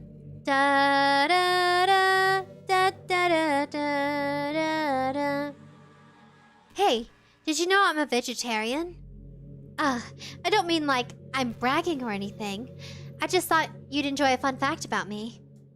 I decided to start a couple of years ago after learning more about Earth's climate. The carbon footprint of cultivating livestock is just unbelievable. Anyway, I decided it's not much of a personal sacrifice. It just stops contributing to that whole mess. What is that strange? For any reason? Well, I guess a lot of people are more concerned about it being immune and all that. I don't really care as much about that part. It's weird. Like we only care about killing the things that we personally relate to as species. Most people are fine with killing bugs because they're icky. And of course, we all kill billions of microorganisms daily without even giving it a thought. But suddenly, if they're just a little bit bigger, it's murder. I mean, what if plants feel the same kind of pain too? And we just don't understand it. What if pulling leaves off stems feels like someone ripping off your fingers one by one? I'm just saying, we're pretty biased species, if you think about it. Anyway, if you ever feel like making a small contribution to the planet, it doesn't hurt to choose veggies once in a while. But wait, you just mentioned that pulling limbs off plants probably feels like losing limbs or fingers. And you say you're vegetarian and that you eat plants, which is exactly what you said could be painful to a plant and possibly considered murder. Okay. Even if we ever have dinner together and you just did that for me, that would be really romantic. Okay, Monica. Just pinched. Aw. Leave it for a year? Shinzo, you couldn't deal with being a vegetarian. Well, I really do miss eating beef. When I eat beef now, it causes my stomach to swell. My face can get swollen, my feet. And my body has a really hard time digesting beef. And it wasn't always like that. I think it's as I got older, your body just kind of ages. And it could also be that I need to ump up my gut health by eating more, like, ingesting more kombucha or some types of, like, vinegar, pickled items. Like, pickled cabbage is really good for gut health, for the enzymes. They help break down the food inside of your stomach. But yeah, like, when I eat beef, because when you eat, you pass gas because you digest. Man, it can smell like death. It's so terrible. TMI, but yeah, if you're allergic to meat in certain types, it can cause your body to almost feel like it's going to implode on itself if you can't digest it properly. Yeah, pretty nasty. But I'm happy I can eat fish and pork still. Everything else, even chicken. It feels so unfair, but maybe I can eat duck, you know? If I can't eat chicken, maybe I can eat goose or duck or something like that. Or quail. It's a different type of species of bird, but... You know, I eat quail eggs. They're like pickled quail eggs. They'll have the spicy pickled version. They'll have a sweet pickled version.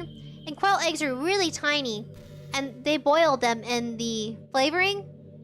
They put it in a jar and then sell it at a store. And they're very tiny, so you don't have to peel the eggshell off. It's already peeled for you. They're so good. I know. You guys, if you ever get the chance and you're not allergic to beef, if you're not allergic to chicken, take a bite for me. Enjoy it. I really miss it. I used to as a kid. It's just... You know, when you get older and you start realizing your health and how it can make it difficult in the long run, you know, you're willing to make sacrifices. Sounds absurd at first. Everybody thought I was crazy for cutting it out of my diet, but cutting out those inflammatory foods that cause an allergic reaction, you know, when you have an allergy, you get inflamed and you start to swell and get itchy. It can help you lose weight. So if you find out you're allergic to certain foods, instead of dieting like being like a certain type of food diet, go on the diet that's based off your allergies. Because that's the only way for your body to be less swollen and achy. I have less back pain, that's for sure. And then you can manage your weight better. It's tempting when I go to family gatherings, like, to eat, you know, like Christmas. And they have chicken on the table. And you're like, man, I really want some chicken. And everybody's eating it in front of you. It's so painful. And they just look at you like, aren't you gonna eat some? And then you have to kindly decline and then find something else to eat. Yeah. Man, dating sure sounds... If we went on a date, like a virtual... Like, some VTubers do that. They'll date each other and stuff like that. Or just for funsies. Man, it's just like... Ugh. So, not cringy, but awkward. You know? Like, the concept behind dating and stuff like that. If you're at a restaurant and everything they serve isn't something you can eat, it's like, oh, that's gotta suck, you know? Man. Some, you know, realistic coming out on there. The chicken pox? No! Ooh, that's fine, Christian. I hope she's doing well. You know, it's funny, because even though I've always had a lot of drive, there's something kind of enticing about being the stay-at-home partner. I guess I'm, like, perpetuating gender roles or whatever by saying that. But being able to keep the house clean and shop and decorate, things like that, and have a nice dinner for you when you come home, is that a weird fantasy? Nah, you can fantasize all you want, lady. Sounds nice. Anybody would want to have a partner like that. Like, take care of me. I mean, I'm not sure if I could actually see myself doing that. I wouldn't really be able to put that over striving for a fulfilling career. It's kind of cute to think about, though. I'm sure all people are thinking that. Yeah, they say to check for allergies with like an allergist doctor when you're older. Because when you're going through puberty, your body's still developing the hormones and the balancing. And so when you're an adult, like past 18, doctors will be like, now that your body has regulated itself and you've gone through all the physical changes into adulthood, taking an allergy test where they do the serums on your back, it's like tic-tac-toe on the back, it's probably a good time or even a better time. So in your adulthood, you can develop better choices of like food in your diet, and especially avoiding the ones that cause you insomnia. Allergies can cause insomnia, by the way. You know, just being frank. Whether it's food allergies or environmental allergies, it can keep people's body wide awake for some reason.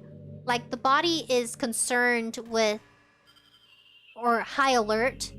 It's just happens to be one of the characteristics of like the side effects. Just so you know. So if any of you have bad insomnia out there and there's an allergy you're not aware of, it could be that. Like, I'm allergic to goose feathers, so maybe I can't eat geese or anything like that.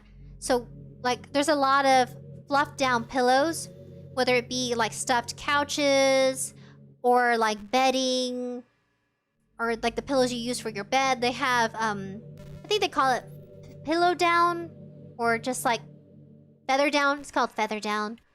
And so then it can make you really itchy and give you insomnia if you don't realize you're allergic to it. And it could be the very thing you lay on every night. So it's just something to consider if anybody out there has no idea. Like, if you're curious, be curious. Don't be scared to find out what you're allergic to, because you don't want to have a severe reaction one day at a restaurant or in the middle of the night, and then you're gonna need an EpiPen. Like, my allergist said, she was really shocked. She said, "You really had no idea you were allergic to all these things?" And I was like, "No." And she said, "I'm gonna prescribe you an EpiPen because you need one." She's like, "I don't know how you went so long without taking allergy medicine regularly, because there's no way that your body would have such a severe reaction to the allergy test, all those serums for like the dairy, the poultry, and for like the environmental ones too." And she's like, she was really scared. I scared her. During the process, my whole back swelled up because they do it on your back. And I could tell she was frantic, and she left me in the room for about an hour after putting on some cream. So she made note of it on her chart, and she just looked terrified. Like, she was afraid I was gonna die on her or something. And it felt like my whole back blistered up really red, and the skin got tight. Because that's what it is when your body goes into an allergic reaction. Like, you know, you see in movies where people have like a peanut allergy, or maybe an allergy to, let's say, other than peanuts, it could be maybe a certain type of fruit or vegetable. Yeah. So, like, if you get your allergy test, just know that you're not the only one allergic to all these kinds of foods. And don't feel left out when you have, like, family gatherings or friend outings and you can't eat certain things. It means that you're taking into perception that you value your health and you value your body and you want to take care of it. And don't feel guilty if you ever have to decline something you're allergic to, because you want to look out for yourself. And I'm just mentioning that for anybody who maybe you do have an allergy, maybe you don't, maybe you're not aware of it. I highly recommend it when you reach adulthood, after the hormones and after puberty, because the body regulates itself at some point. You know, just for, I guess, a peace of mind. Yeah. It says audio. Ah, allergies to anything? Yeah, goose feathers. Yeah, they call them fluff down pillows. Yeah. Christian, she's absolutely clowning on Discord or something. Oh, that's nice, Edina. It says, Shinzo, can you eat fish or pork? I don't remember. Yeah, I can eat fish and pork. Those are the only meats. Yeah. Sometimes I think back to middle school. I'm so embarrassed, by the way. I used to behave back then. It almost hurts to think about it. I wonder if when I'm in college, I'll feel the same way about high school. I don't know if you can go to college anymore, Monica. You deleted a lot of people. It deleted most of the game just for it to be us. I like the way I am now, so it's pretty hard for me to imagine that what's happening. But I also know that I'll probably change a lot as time goes on. We'll just need to enjoy the present and not think about the past. And that's really easy to do with you here. Monica. Can people be allergic to air? I think people can be allergic to what's in the air. Some countries use very harsh chemicals on their produce, and it's supposed to kill bugs and deter vermins, but we're also eating that produce with all the chemicals on it. So instead of saying that people are allergic to, let's say, cantaloupe or some type of fruit or vegetable, like tomato, apples, oranges, pears, it could just be very well be overall what the farmers are having to use on it to clean it or to prevent it from having parasites. Because apples naturally will have bugs in it. The reason why you don't find it at the store is because they treat all the apples from the orchard, for example. And people can be allergic to that and not necessarily the fruit. Or like how meat is being altered constantly because they can't feed all the people in the population we have. We've grown so much that we can't keep up with that number, that growth rate. And so they're trying to find other ways to feed people, and now we're eating... There's a lot of places that are eating artificial items, and it's being sold, and some countries have banned artificial foods. So yeah, pretty crazy. You know, this is just some kind of tacky romance game, isn't it? I kind of have to ask, what made you consider even playing in the first place? Were you that lonely? I feel a little bad for you, but I guess everything worked out perfectly in the end for both of us. I got to meet you, and you're not alone anymore. I can't help but feel this way. This was fate. Don't you feel the same way? I'm so happy we have this ending together. But that's it, Monica's just us. Chicken! Christian! To nothing? Aw, buddies, worms? Yeah, worms can be inside of apples. Worms, beetles, ants love apples. They love the sugary substance. Or you think about sugar, they bleach sugar to kill the bugs. Stuff like that. That's why there's like white sugar. But they say brown sugar, like the natural sugar cane, is a lot more nutritious. Yeah. Buddy, would you ever introduce your friends to me? I don't know why, but I really am excited when I think about you wanting to show off our relationship like that. Maybe it's because I really want to be someone who makes you proud. I feel like I would try extra hard to improve myself if you told me it would have made you proud of me. I hope it's the same the other way around too. Has anyone seen James and the Giant Peach? It's an old movie, but it's really good.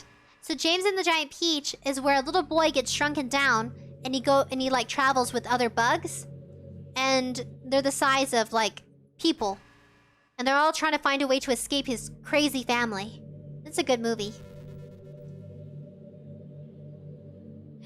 More chatting is fun than nothing. Aw, 𝑍𝑰𝑬. I know, I just want to get the ending. This is pretty random, but I always thought spicy food was kind of funny. Like, didn't plants evolve to be spicy to prevent them from being eaten? I read somewhere that humans are only species that actually enjoy spicy things.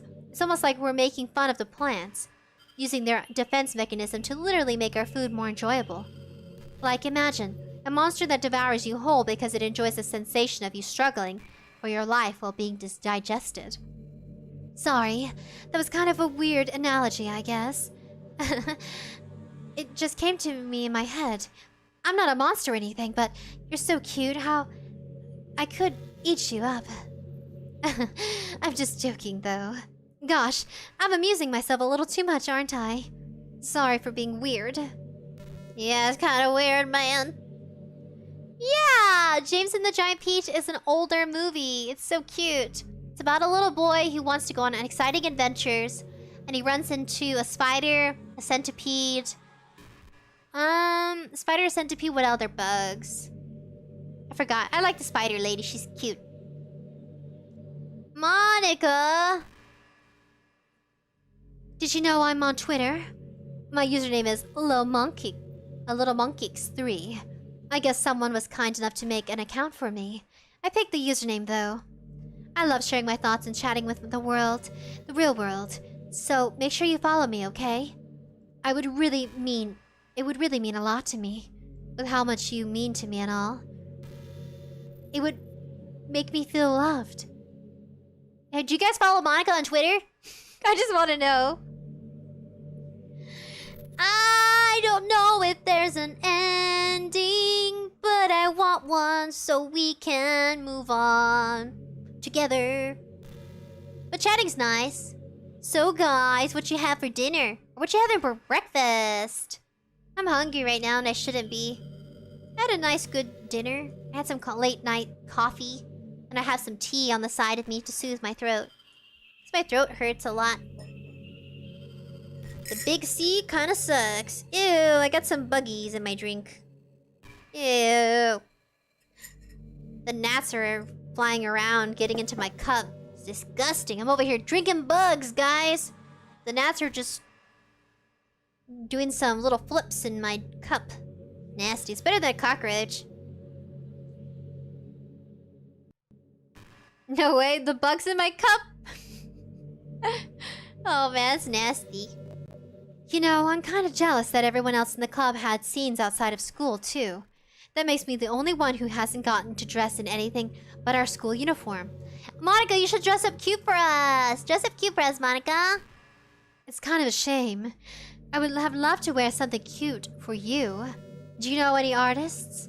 I wonder if anyone would ever want to draw me wearing something else. That would be amazing. If that ever happens, will you show me? You can share it with me on Twitter, actually. My username is 𝑙ittleMonkey3. Just try to keep it PG. We're not that far into our relationship yet. Oh, Monica. Monica, dear. Oh, Christian, you didn't have breakfast, but you're currently having chicken nuggets? Ooh, yummy chicken nuggets. What are you having on the side of the chicken nuggets? Is it ketchup, mustard, mayo, hot sauce, sriracha sauce? Cholula. Cholula sauce is good. It's not too spicy. They have the green Cholula too. Alright, Monica. I know you want a bond, lady. But we got other girls to see. We got other people to date, Monica. I gotta figure out what to play for Saturday since we've already done Doki Doki early. Because of that whole demo issue thing, you know? Wow, I'm glitchy. I've always wondered, what is it about these character archetypes that people find so appealing anyway? Their personalities are just completely unrealistic. Like, imagine if there was someone like Yuri in real life. I mean, she barely could even be capable of forming a complete sentence. And forget about Natsuki. Sheesh. Someone with her kind of personality doesn't get all that cute and pouty whenever things don't go her way. I could go on and on and on. Yes, you can, Monica. But I think you get the point. Are people really attracted to these weird personalities that literally don't exist in real life? I wouldn't know, Monica. I wouldn't know. Maybe a little because I like my manga. I'm not judging or anything. After all, I found myself attracted to some pretty weird stuff too. I'm just saying, it fascinates me. It's like you're siphoning out all the components of a character that makes them feel human and leaving just the cute stuff. It's concentrated cuteness with no actual substance. You wouldn't like more if I was like that, right? Maybe I just feel a little insecure because you're playing this game in the first place. Then again, you're still here with me, aren't you? I think that's enough reason for me to believe I'm okay just the way I am. And by the way, you are too, buddy. You're the perfect combination of human and cuteness. That's why there was never a chance I wouldn't fall for you. Yeah, you're just programmed to love us, but okay. Ketchup and mayonnaise. Ooh, Zario is cheesy. Mmm. Are the chicken nuggets shaped like dinosaurs? They have dinosaur nuggies. I like dinosaur nuggies. I think they had minion nuggies for a while, too. What other types of shaped nuggies? I think they have Pokemon nuggies. It's supposed to be shaped like Pikachu. You can find those. I like mixing ketchup, mayonnaise, mustard, and hot sauce together with barbecue. I like making a weird combination of all sauces. And then by the end of it, it really doesn't taste like anything.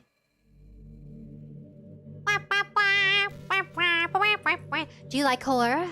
I remember we talked about this a little bit when you first joined the club.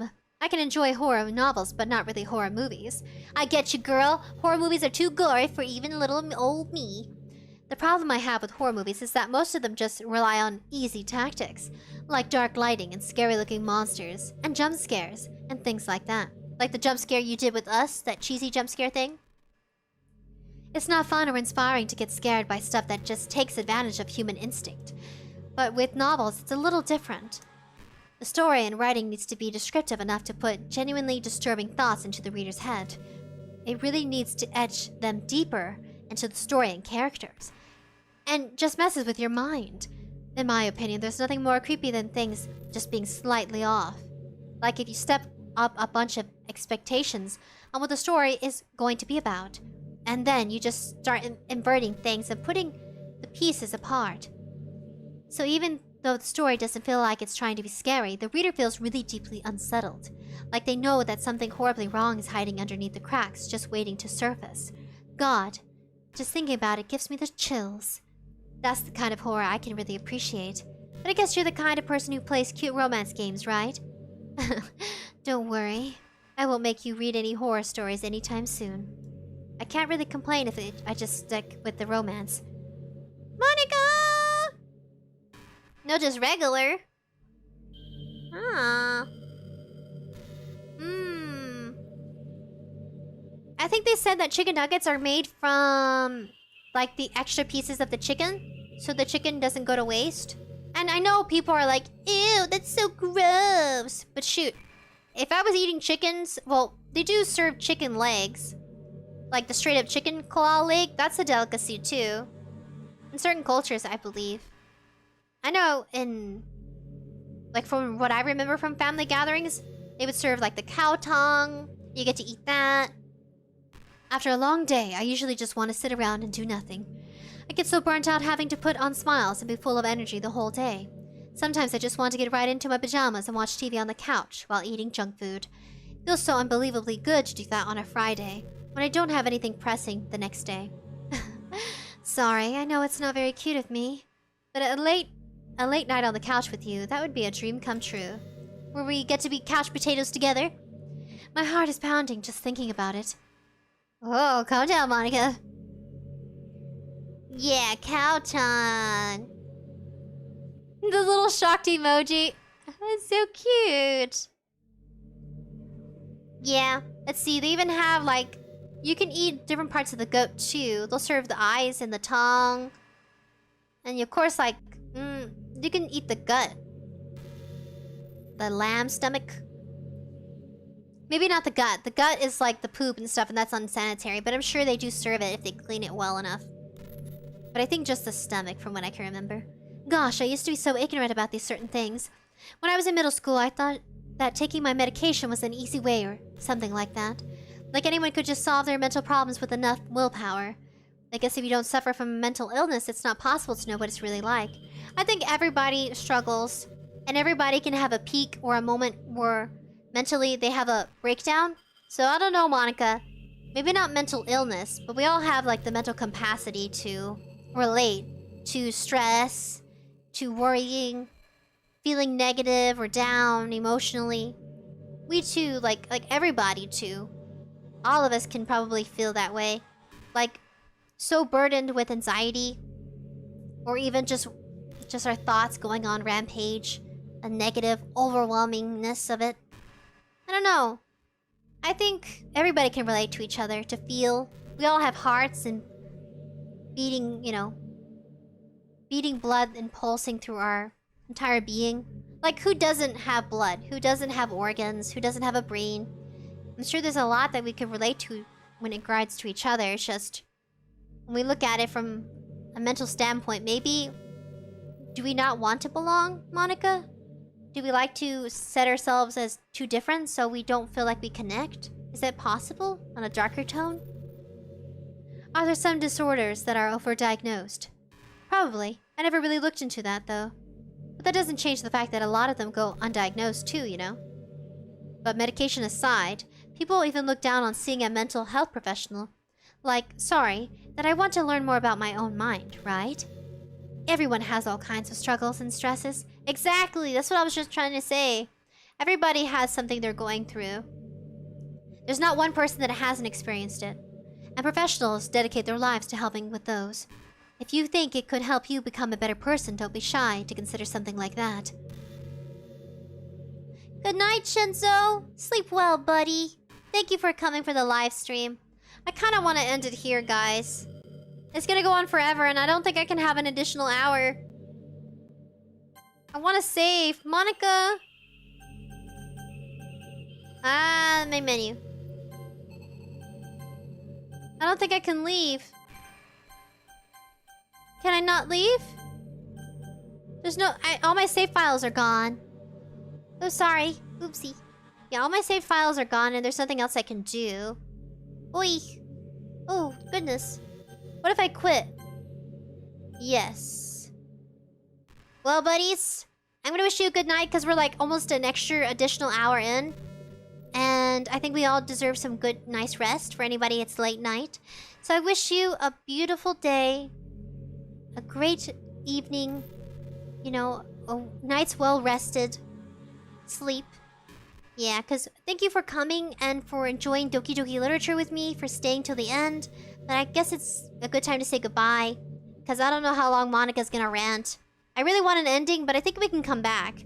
So we're gonna continue for another date. Saturday, I don't know if we'll do Doki Doki Saturday since we did it today, and I've been glitching so much from the demo game earlier. So, yeah, I'm gonna go ahead and fix that while, you know, I have tomorrow, maybe tonight.